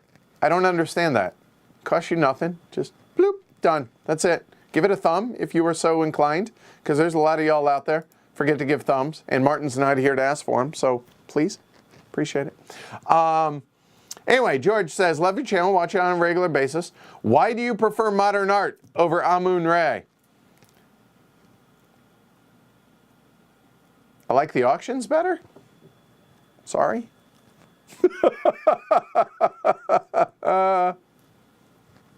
That's all. It's that simple.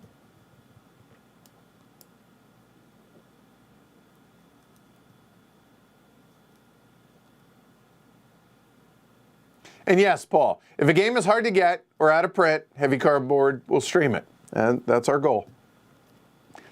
I'm kidding, mostly. Oath, coming again, I promise, at some point, I promise. Before too much longer. Ben, any insights on how to find or cultivate a gaming group with interest in heavy games? Most of my gaming friends aren't up for the heavy ones, so I don't get to scratch that itch as often as I'd like. Honestly, depends where you live, obviously. That's step one. Figure that,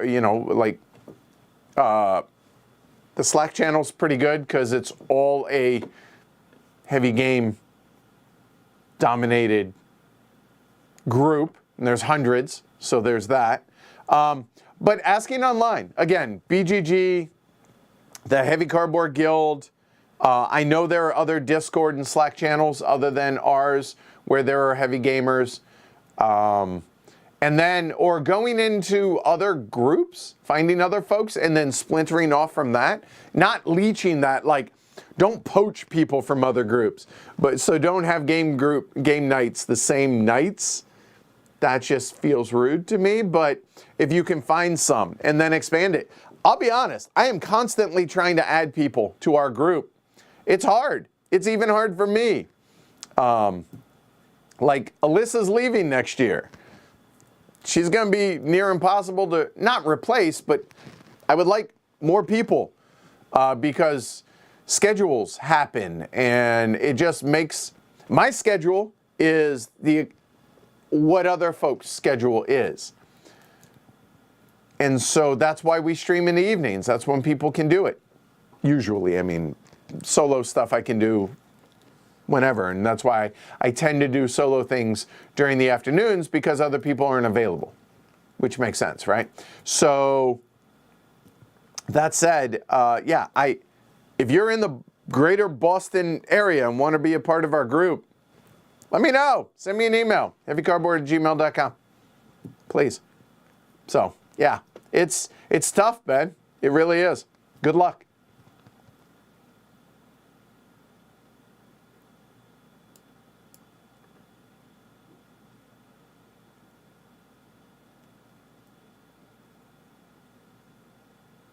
Have I ever broken 10K in 1862 solo? Not even sniffed it. Nope.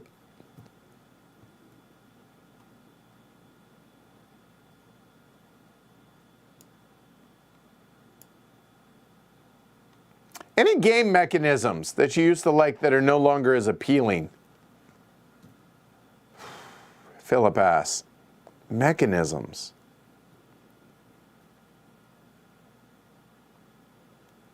I mean, I still love my auctions. I still love worker placement. I love tech trees.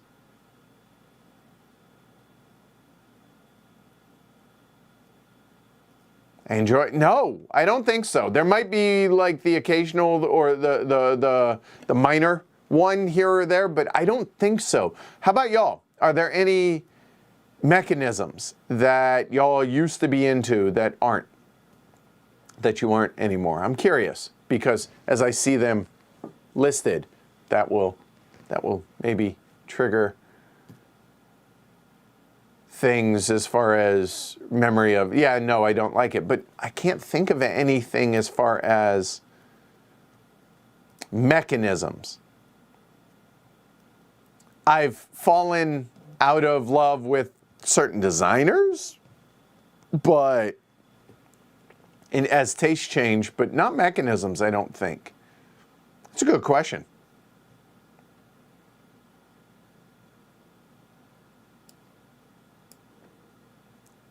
Paul and Rocky. Paul says, I've been able to drop a few Glory to Romes on COVID streams. It was glorious. Rocky's been responsible for like 4 or 5 of those Glory to Romes. Yeah. Phryne, I've had a few Glory to Romes conveyed to me. Hey, Pete.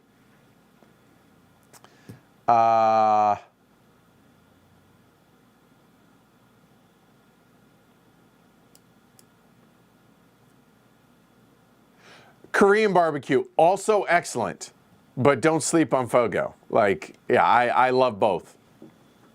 Absolutely love both.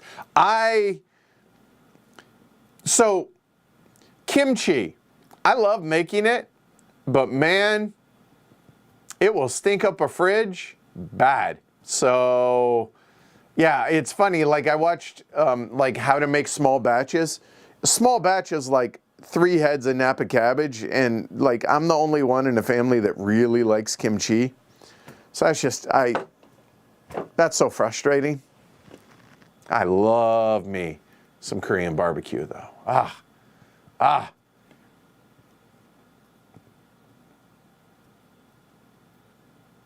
Have a good one, Robert. I know you left like an hour ago, but good seeing you.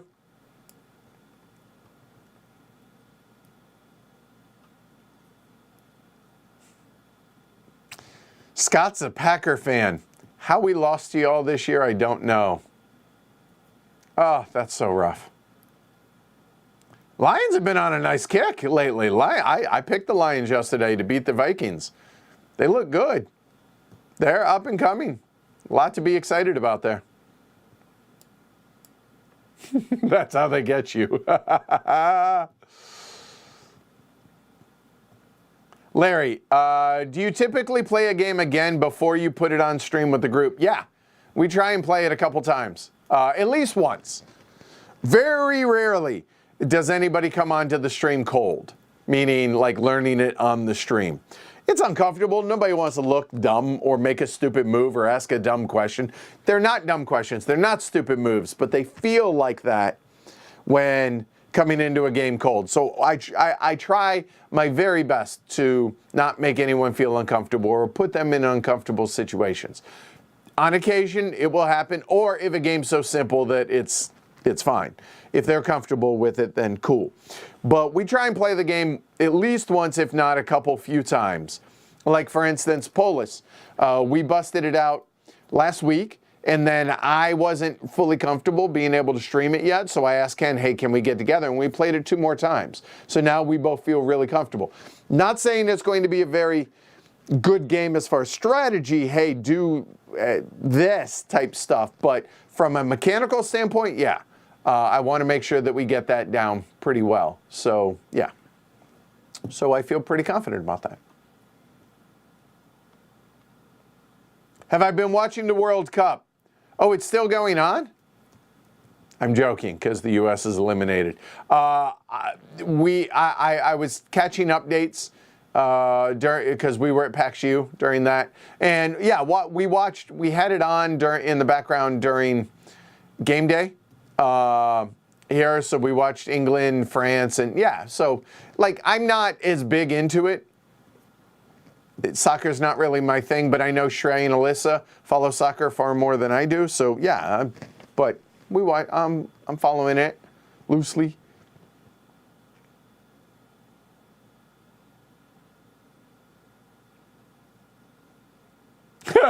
Alyssa, yeah. The reason we don't play Oath more often is getting Ken, Shrey, and I, this is Alyssa saying it, in a room together is harder than scheduling a meeting with the president. And thank you. I appreciate you saying that, Alyssa. So, yeah, it's a scheduling issue, y'all. That's same with John Company, because same 4 of us. So, and this is why I'm hoping we can get more people in the game group so that availability is less of an issue, and I'm relying, and not relying less, but it just makes scheduling easier, I think is the best way to put that. Yeah.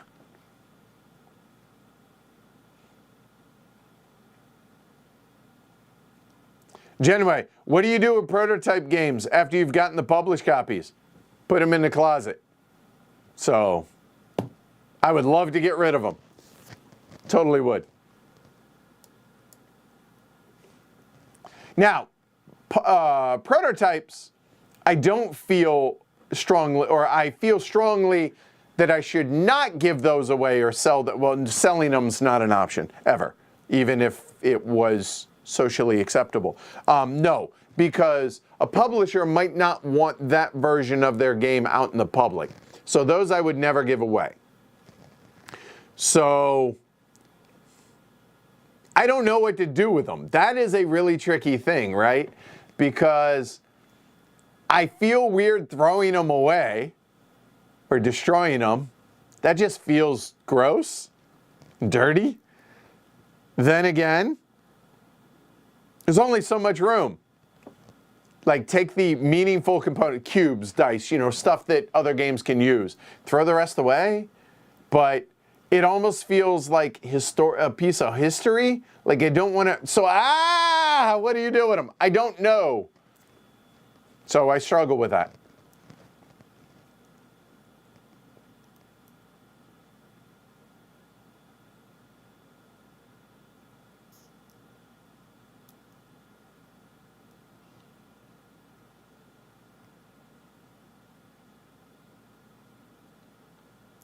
I suppose could do a charity sale of it, but again, the packaging of, like, it would have to be a minimum number of games that you would have to buy to be able to do that, so that I'm not sending out 100 different boxes. So, but yeah, I could probably arrange something like that to get rid of some. Or the local herd could rob me of unwanted games. That also is an option. Yes, Mark?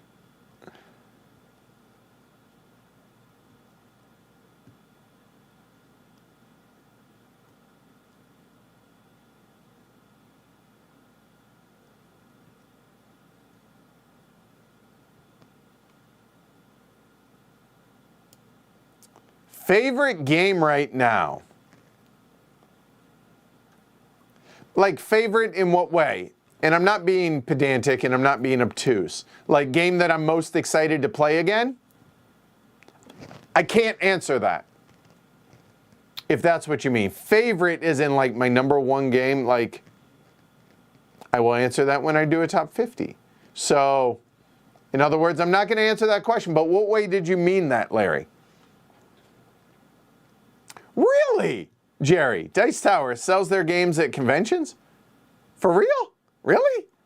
Like, for real? Wow. Okay. Rocky says, come to Michigan, Edward. I've got Eclipse 2nd edition, Versailles 1919, and Atlantic Chase. Better idea, Rocky. How about you come here and we'll play them?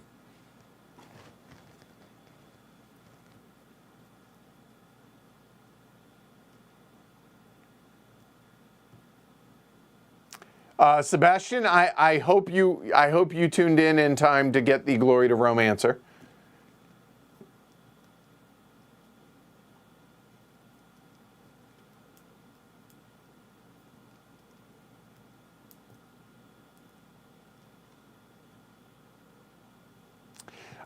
Nazar? We're going to go with Nazar. Let me know if that's wrong. Asks, when playing with gamers who aren't into heavier games or even experienced hobby gamers, as well as gamers who aren't into the heavier stuff, how do you bridge the gap and select games everyone will enjoy? That's tough. That's legitimately tough. Okay, so I'm going to have to break that down into a few different things. And I'm not saying that I'm giving the definitive answer on this. Different people have different takes on this, all right?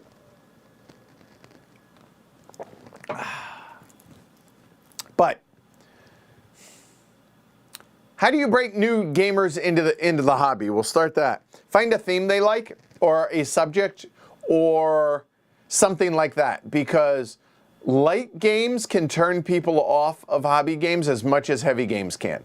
Or let me rephrase that. A game that's too light, that they don't feel engaged with, or they don't feel tickles their fancy, so to speak. I like heavy games. If I was introduced to Splendor as my first game, I might not be in the hobby. I might be. I probably would still be. But no. Whereas some of my very earliest games, Arkham Horror, Dominant Species, Eclipse, Castles of Burgundy, Le Havre, because that's the type of game, like, I want to be, I don't mind working at a game. I want my brain engaged. I want it to tax me. I enjoyed that. A lot of us that are into the types of games that heavy cardboard features, for the most part, tend to be those a little bit of masochists. I mean, seriously, we want games to hurt us in some ways. There's a reason that Vital Lacerda is as popular as he is. It's not because it's simple, right? So be careful on introducing too light a game.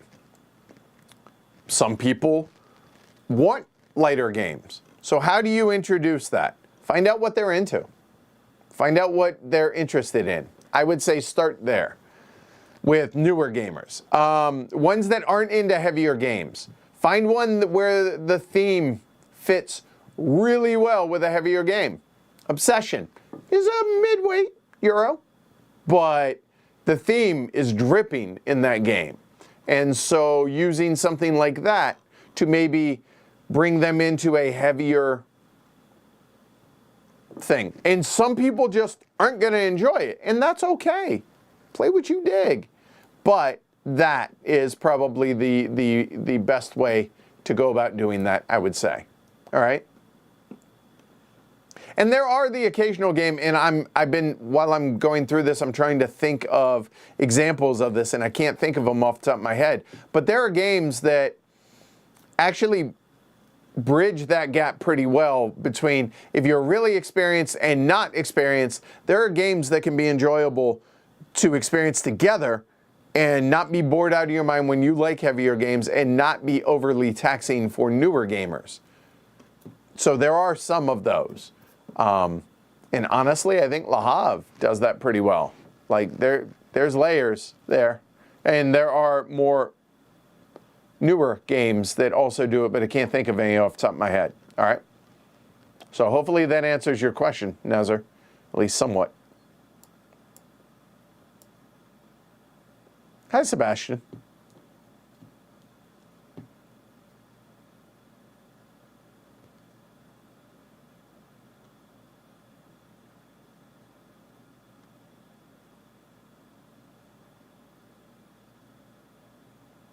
How about some more Power Grid, George asks. Yeah.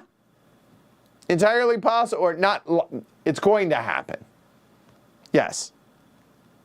Power Grid and Age of Steam, for that matter.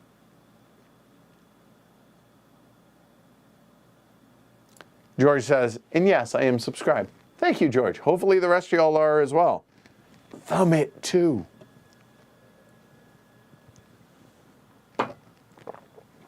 One cup's empty, the other one's half full. When that's empty, that's our heart out.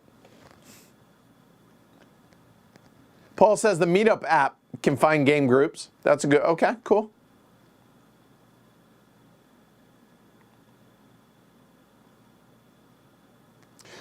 Sylvester, when can we expect some 18XX gameplay? I'm hoping in January to be able to schedule some stuff with, again, the Joes, Eric Brocious, and such.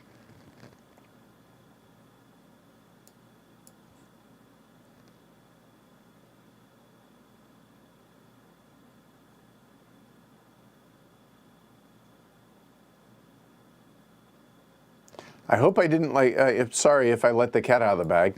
Sorry, Alyssa, my bad. I didn't think that was secret. Sorry, my bad. Yeah, I thought she mentioned it before, so.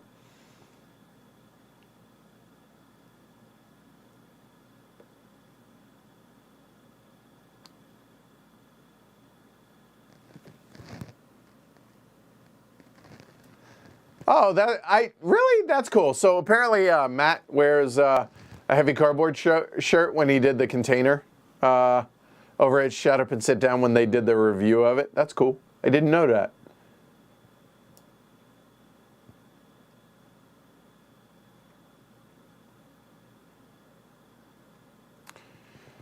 All right, getting back to the mechanisms discussion. Rondelles, not as exciting as they used to be for Franny. Yeah, I could see that, I guess, but I still enjoy them.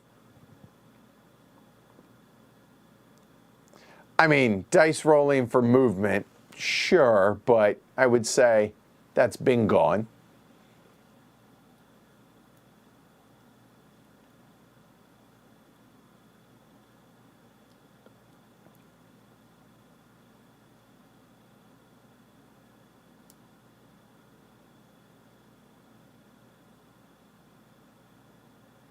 If someone else is buying, I'll do Fogo de Chao. Yeah, fair point, Paul. So go Cowboys. Ooh,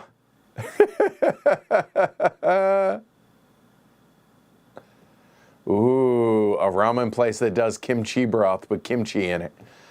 I'm starving right now, so you're not helping here, Paul. I'm amazed. So people have eaten the desserts at Fogo de Chao? Like, how? How do they sell desserts? For those that don't know, it's an all-you-can-eat Brazilian steakhouse where they bring you skewers of meat and shave you off slices until you say no mas. I realize that they're Portuguese and no mas is Spanish. I know this. I don't know Portuguese. I'm sorry. Whenever you say stop. And they have the most amazing salad bar as well. But yeah, I don't know how you sell dessert because that's not included in. How do you have room? How? How do you leave Fogo de Chao and not have meat sweats? I don't get it. But apparently the tres leches cake there is pretty ridiculous, according to Eric.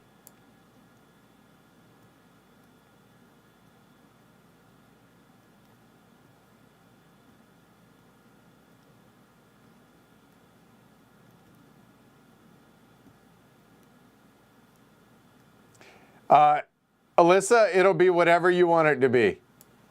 So, deal. 1862, multiplayer. Hey, if that's what you want, you got it.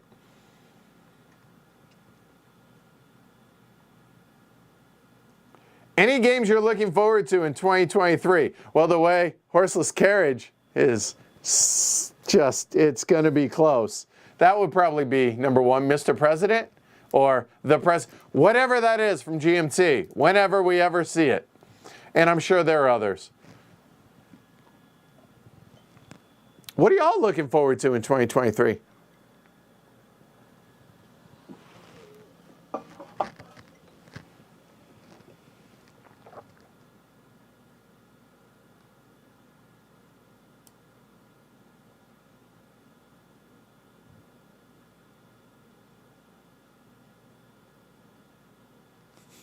Sorry, Fernando. All right, top 50. Fine, I will make it a priority. Here's my question for y'all. You want a top 50? Okay. Who do you want to hear a top 50 with? Now, here's the thing. I'll tell you this right now. Jess probably won't do it, so let me nip that in the bud. Martin Fowler will probably be reticent to do it just because he'll probably tell me, oh, it really hasn't changed that much. Outside of those two, who would you like to hear a top 50 with me? One or two people. Let me hear it. Larry says, favorite game playing right now. I can't mention it, but I will very soon. How's that? Okay? I promise. Pinky swear. Okay?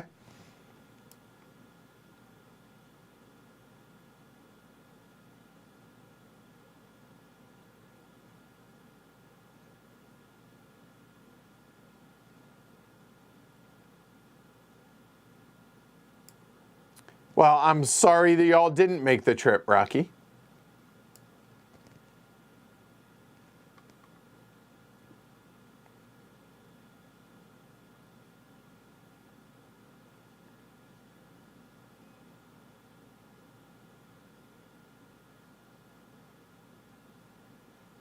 Huh. All right. Good to know, Jerry. I appreciate the input there. Okay.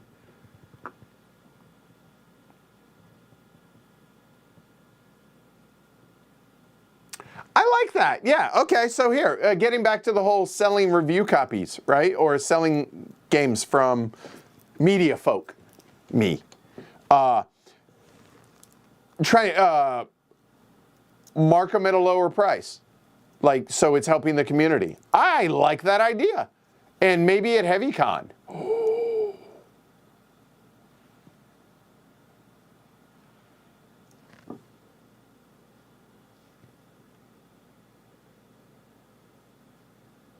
Huh.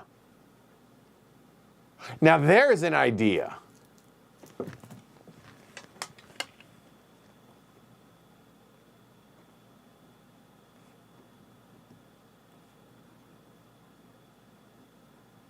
I like it. All right. Anyway, moving on. Good call.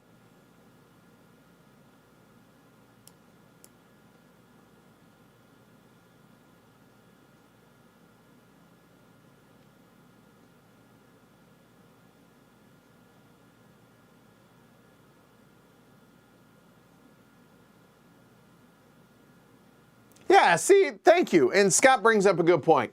Talking about how to draw people into the hobby or into the deeper end of the hobby.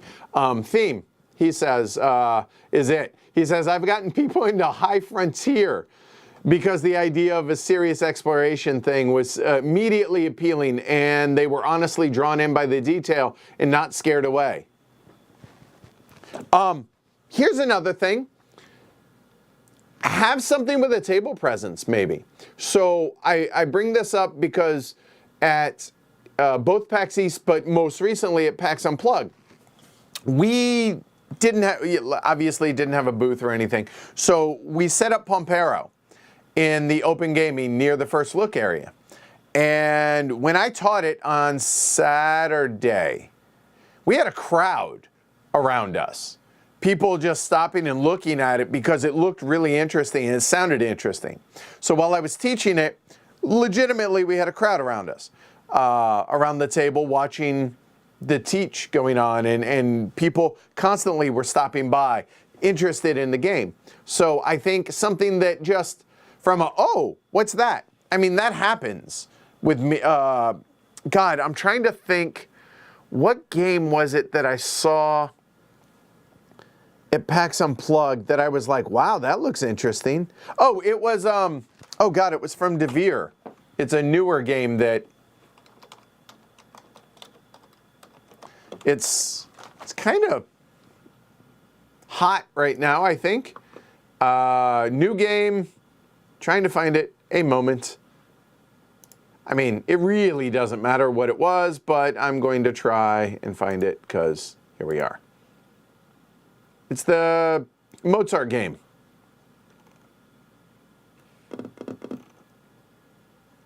Lacrimosa, that's it. Yep. So there's that. So there was another one that is from,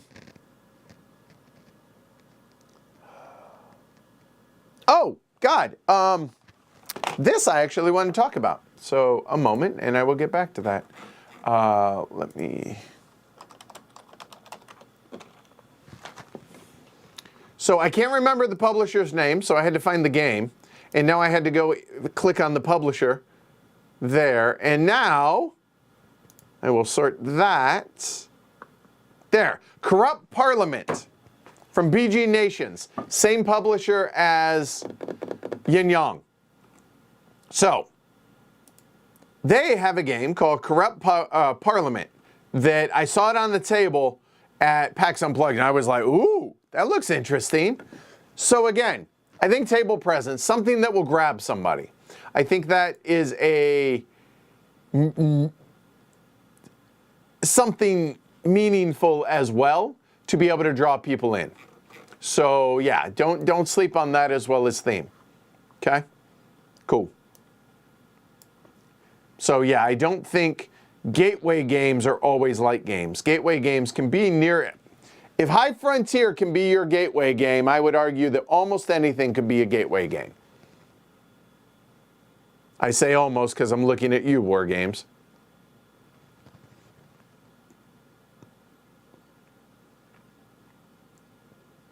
Oh, and Franny says also take care that games that can be horrible experience for new players. I would also say be leery of making sure you do the right player count when you bring new people in too. Like just because a game can play 5 doesn't necessarily mean it's best at 5. It might be. D-Mocker, hi. But yeah, you get the idea. Okay? All right.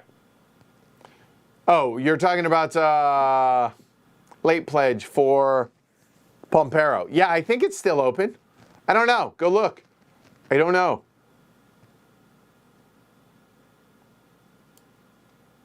So you're saying start with Splatter. I mean, Great Zimbabwe, I think, would be legitimate.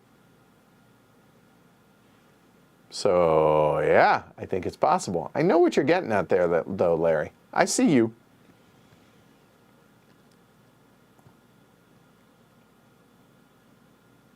There you go. And Philip says, I used to own gateway games for new players and don't anymore. I found I underestimated people. And lately, Brass is one of the games I'm using to introduce people to the hobby. So far, it's been a success. Exactly. Because sometimes too light of a game will turn people off from the hobby as much as too heavy. Yep. Rococo's a great starter. Agreed. Who doesn't love the idea of making dresses in King Louis the 14th court? You know, hey, I'm all for it.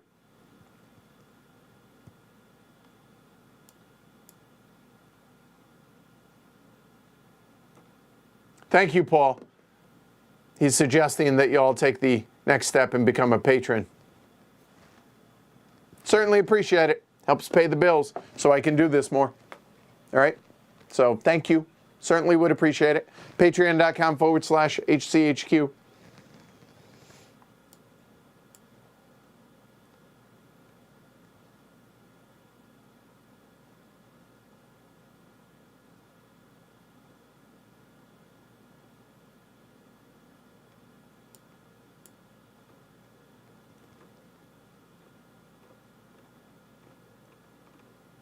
I'm catching y'all. I'm just saying, I'm catching y'all.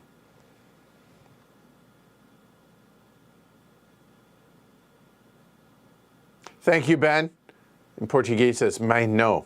I'm probably butchering that, but yeah.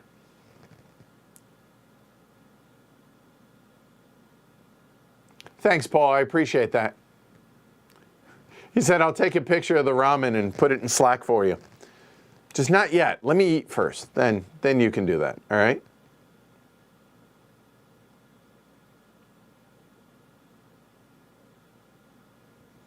Eric says, Edward, I know Fogo is all you can eat, but please do yourself a favor and save room for the tres leches. I'll tell you what. When Alyssa and I go, tres leches cake, even if we get it to go. How's that? Okay?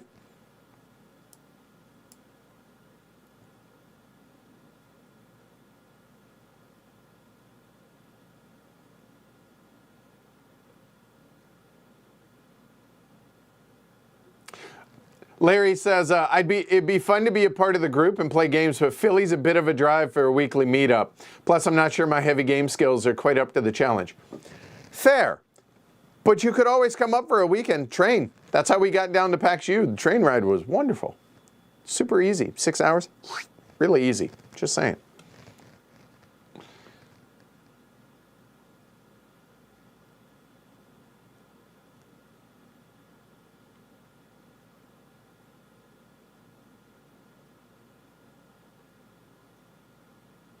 I don't, okay, so for top 50s, Martin Fowler, as I mentioned, Shrey might be, Shrey, are you up for that? I think you're still out there. Alyssa, you up for that? Somebody from the herd that's never been on the show for a complete new perspective. Top 50 from JT or Liz or John Gets Games. I think with John, that'd be really interesting. He and I would have such different top 50s, for sure. Of course, we're still going Goose Arena. Come on, we had to wait for you. Did you feed random kids or just yours? Paul Grogan, Rodney Smith. I'm gonna just go out on a limb and say that's probably unlikely.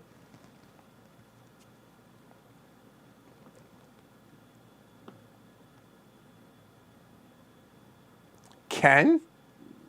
Sure. Hegemony. Yeah, I'm looking forward to that releasing for sure.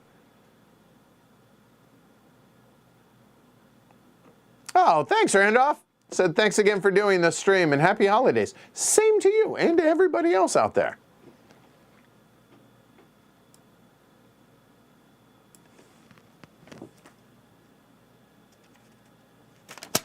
Next side.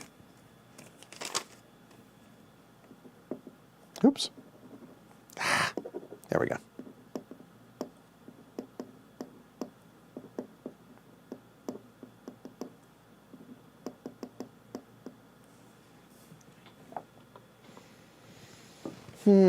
Let's see, what else?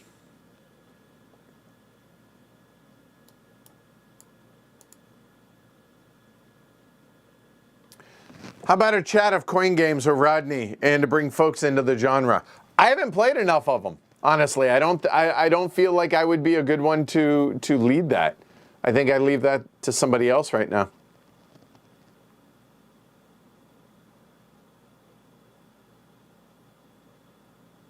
Yeah, me too, Jerry. Thank you. Waymar. Been waiting for that for what feels like a decade. I agree. That's another game that I'm looking forward to. Yep. So yes, HeavyCon, tentatively looking at 2023 happening for sure. For sure, looking like it hopefully will. Not saying it for sure will, but likely. How's that?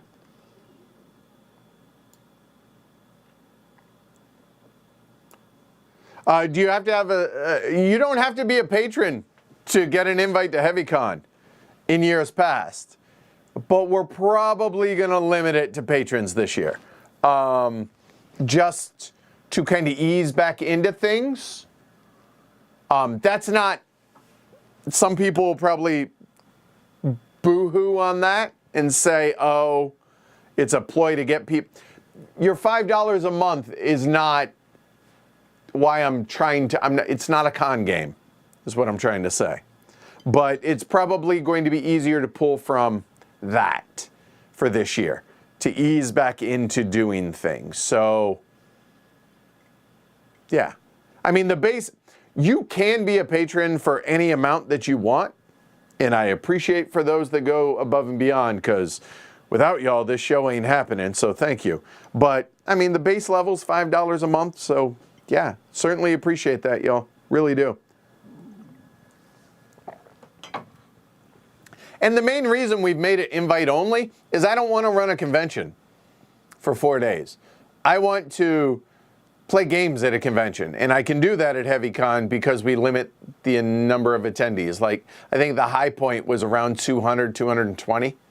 So it's probably going to be no bigger than that, if not smaller this year, but we'll details to come.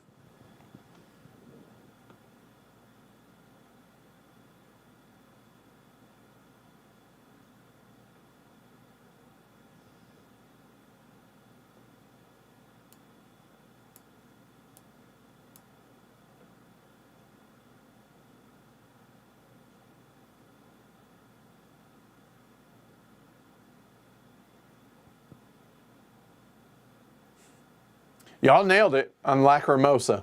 Yes, that's exactly what I was thinking of. Okay, the Pompero campaign has concluded. Yeah, I know the campaign, but late pledge might still, I don't know.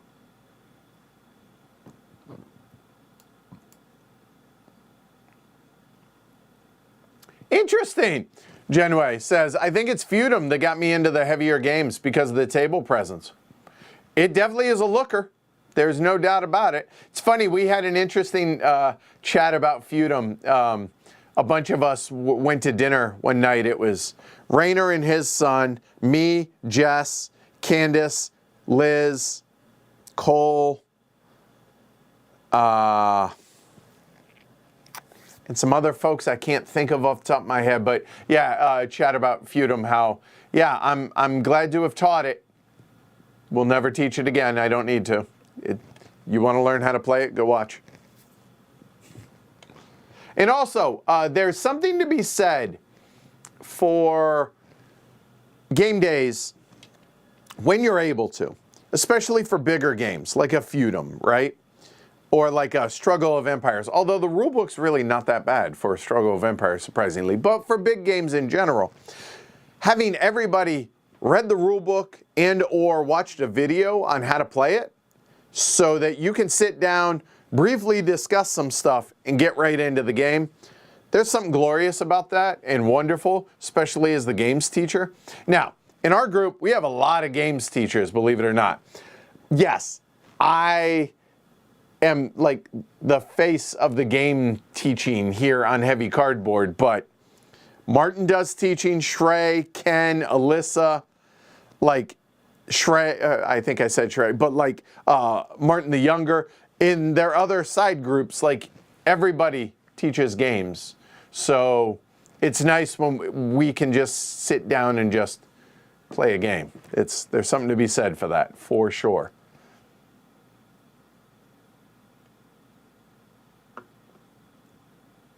Ooh, 6-player Mosaic is the first time playing it. Yeah, see, there was a game downstairs that we got from PAX U that I think played 5 players. And I was like, oh, hey, because we thought we might have 5 for our game day instead of 6 or more, which 5 is usually kind of the rough spot. And I was like, oh, a game. And Shrey was like, no. Just because it can, no. And I forget which game it was, but yeah. So be careful on player counts on that stuff, too. Pete, let me know how Corrupt Parliament goes on Thursday. I want to hear about it for sure. Let me know on Twitter or whatever. Or Slack, for that matter.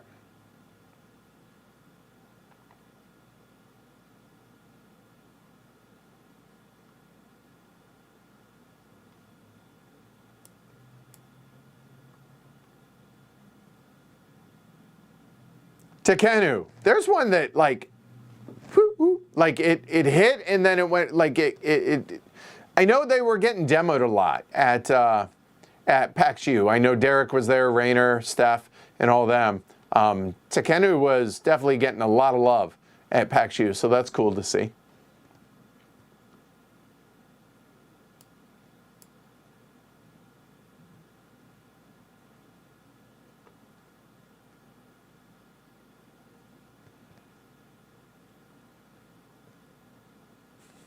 Franny says, looking forward to Madeira next year. I have hope. Has anyone heard the latest? I'm not a part of the Kickstarter, so what's the latest news? I haven't heard on that. Darwin's Journey, yes. Good call.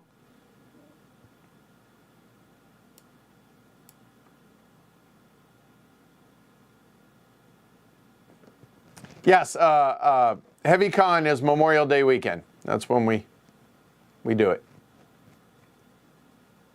Am I still into PAX games, Philip asks. Funny you ask. When we thought it was going to be 5 players only, I started looking at PAX Porfiriana. So yes, very much so. Very much so. Guzarino, any plans for a multiplayer 1862 or worried that it'll mar the solo experience in a reverse on Mars situation? I mean, it's my all-time favorite solo game, right? But apparently Alyssa has requested as her last stream before she moves to do a multiplayer 1862. So apparently that's going to happen. So, but we have a hot minute till that happens.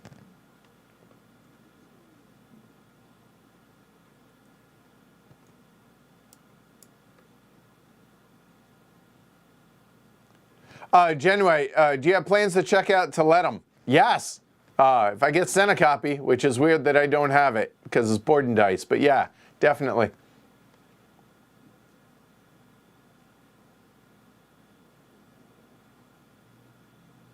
Finalizing the rule books, Brianna says about Madeira in the last update that I saw. All right.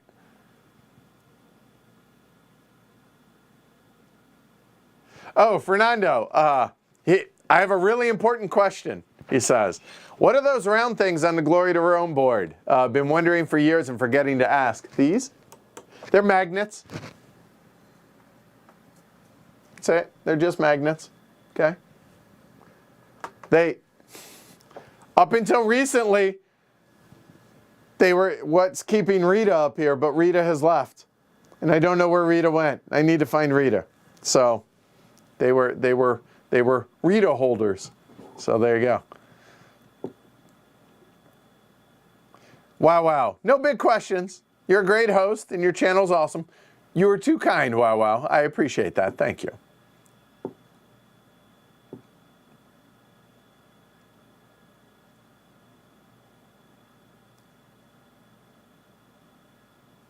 Gooserino says, what's your game has co-opted an associate who's actually willing to update and respond to backers, even posting pictures of production. Since then, the discourse has been markedly more civil. Amazing what communication does. I've learned. But yes, that's awesome. Good.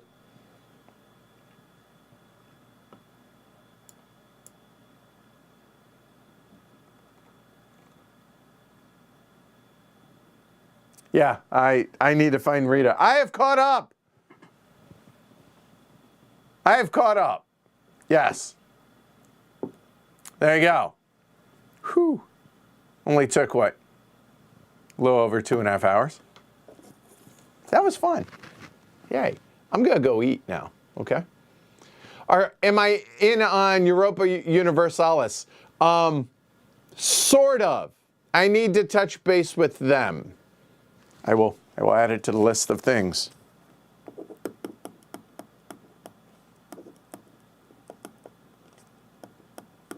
By the way, I don't know, y'all, no, there's no way y'all could have known this. So, one of the reasons I try not to schedule anything after Ask the Elephants that day is so I can do these things. So I can work on this stuff that y'all bring up and make points for me to do. So I will certainly do that. Okay? So after I eat, though, because food. Oh, and, you know, I have a 4-legged friend that would probably like to go out for a little trot. So we will do that. Who's my pick? Who's your shout for World Cup final? Oh God, it's Morocco, France, and who else? I know, I don't judge. Don't, just quiet. Argentina and Croatia, huh? Those are the others.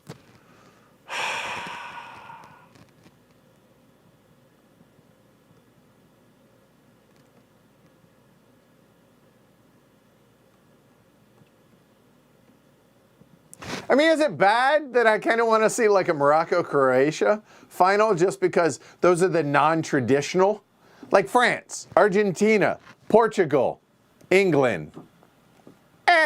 You know, the Dutch. So getting some new blood in there, but I don't feel strong, like I don't have anything against Messi, and I think he's pretty great. Plus he's left-footed, so I support that. Yeah, I kind of would like to see Messi get one. That would be kind of cool. But seeing Croatia make it this far, I think is awesome too. So I think anyone but France is what I'm trying to say. But I'm going to go Argentina. But if Croatia wins or if Morocco wins, I'm all for it. Okay? So anyone but France. So Shrey has talked me into that. So just because, like, France should be there, right? Like, we all love an underdog. Unless you're French, then probably less so. Because you're not the underdog is what I don't mean. French don't like underdogs. And y'all know what I mean. Come on, be gentle, all right?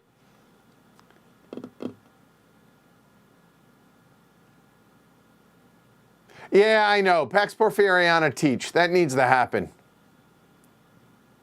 That I agree. That definitely needs to happen. Let's see.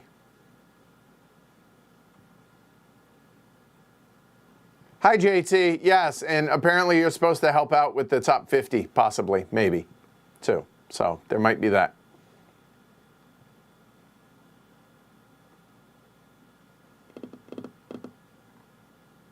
Doing review videos in addition to playthroughs, tutorials, not interested. Nowser, just not my, no. I have not, the thought has crossed my mind, but I'm not interested.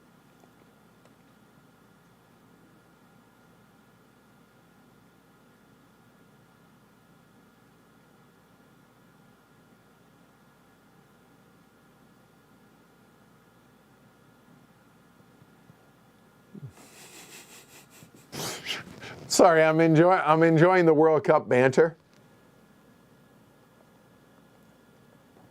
In fair, Franny. Franny says, sorry, I lost my spot. No, where did it go? No World Cup for me because I'm illegal in Qatar. Yeah, that's gross. That's so stupid. That's beyond. I'm sorry. It should not be that way. You know that.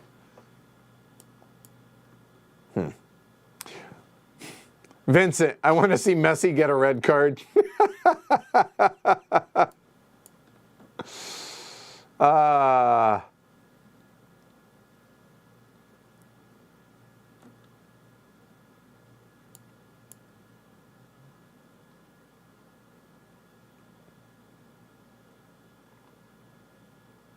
Morocco is the colonizer revenge tour. Yes, right, yeah, fair enough. Yeah, there you go. So should be a good time. So just to recap for this week for everybody. So y'all, where did other group, a moment, other Slack. Here we go. Tomorrow night, 1900, all times are Eastern Standard Time because we're in winter now. Tomorrow, Marrakesh, 7 p.m. Wednesday, probably 7 p.m. start, maybe a little earlier, just FYI. Tranquility, Cat Sudoku. Thursday, 7 p.m. Polis. Friday, patron only, Deal with the Devil. Saturday, we're going to have game day, probably not going to stream that. And then Sunday at 11 a.m., I'm recording a podcast with Liz. So there you go. That is your weekly look ahead as well. All right? So there we go. All right, that's it. That's a wrap. Thanks. Hey, seriously, thanks everybody for hanging out. It helps the day go by. I enjoy these. I haven't done one of these in forever, and I want to get back to maybe doing them once a month, maybe once every 2 months. So thank you, everybody. Certainly appreciate it. Thanks for the good questions, and hopefully I had some somewhat mediocre answers or better for y'all. All right. I appreciate the support. Like, subscribe, all that fun stuff. Consider supporting the show over on patreon.com/HCHQ. Help support the show. Like legit, literally keeps the lights on here and the heat because it's cold outside. And yeah, the more patrons, the more things we can do. And apparently this year, probably going to be possible HeavyCon invites. Possible. I'm not gonna correlate the two, but that's probably where we're going to be pulling from for the majority. So just FYI. All right, I'll see you all tomorrow night from Marrakesh. I promise you're gonna want to tune in for that because I think there's going to be some strong opinions about this one tomorrow night. So there you go. There's a little cliffhanger, whatever. Yeah, call it that. So I'll see you all later. Be kind to one another. Enjoy the World Cup. I'll see you all tomorrow night. Take care, everybody. Bye.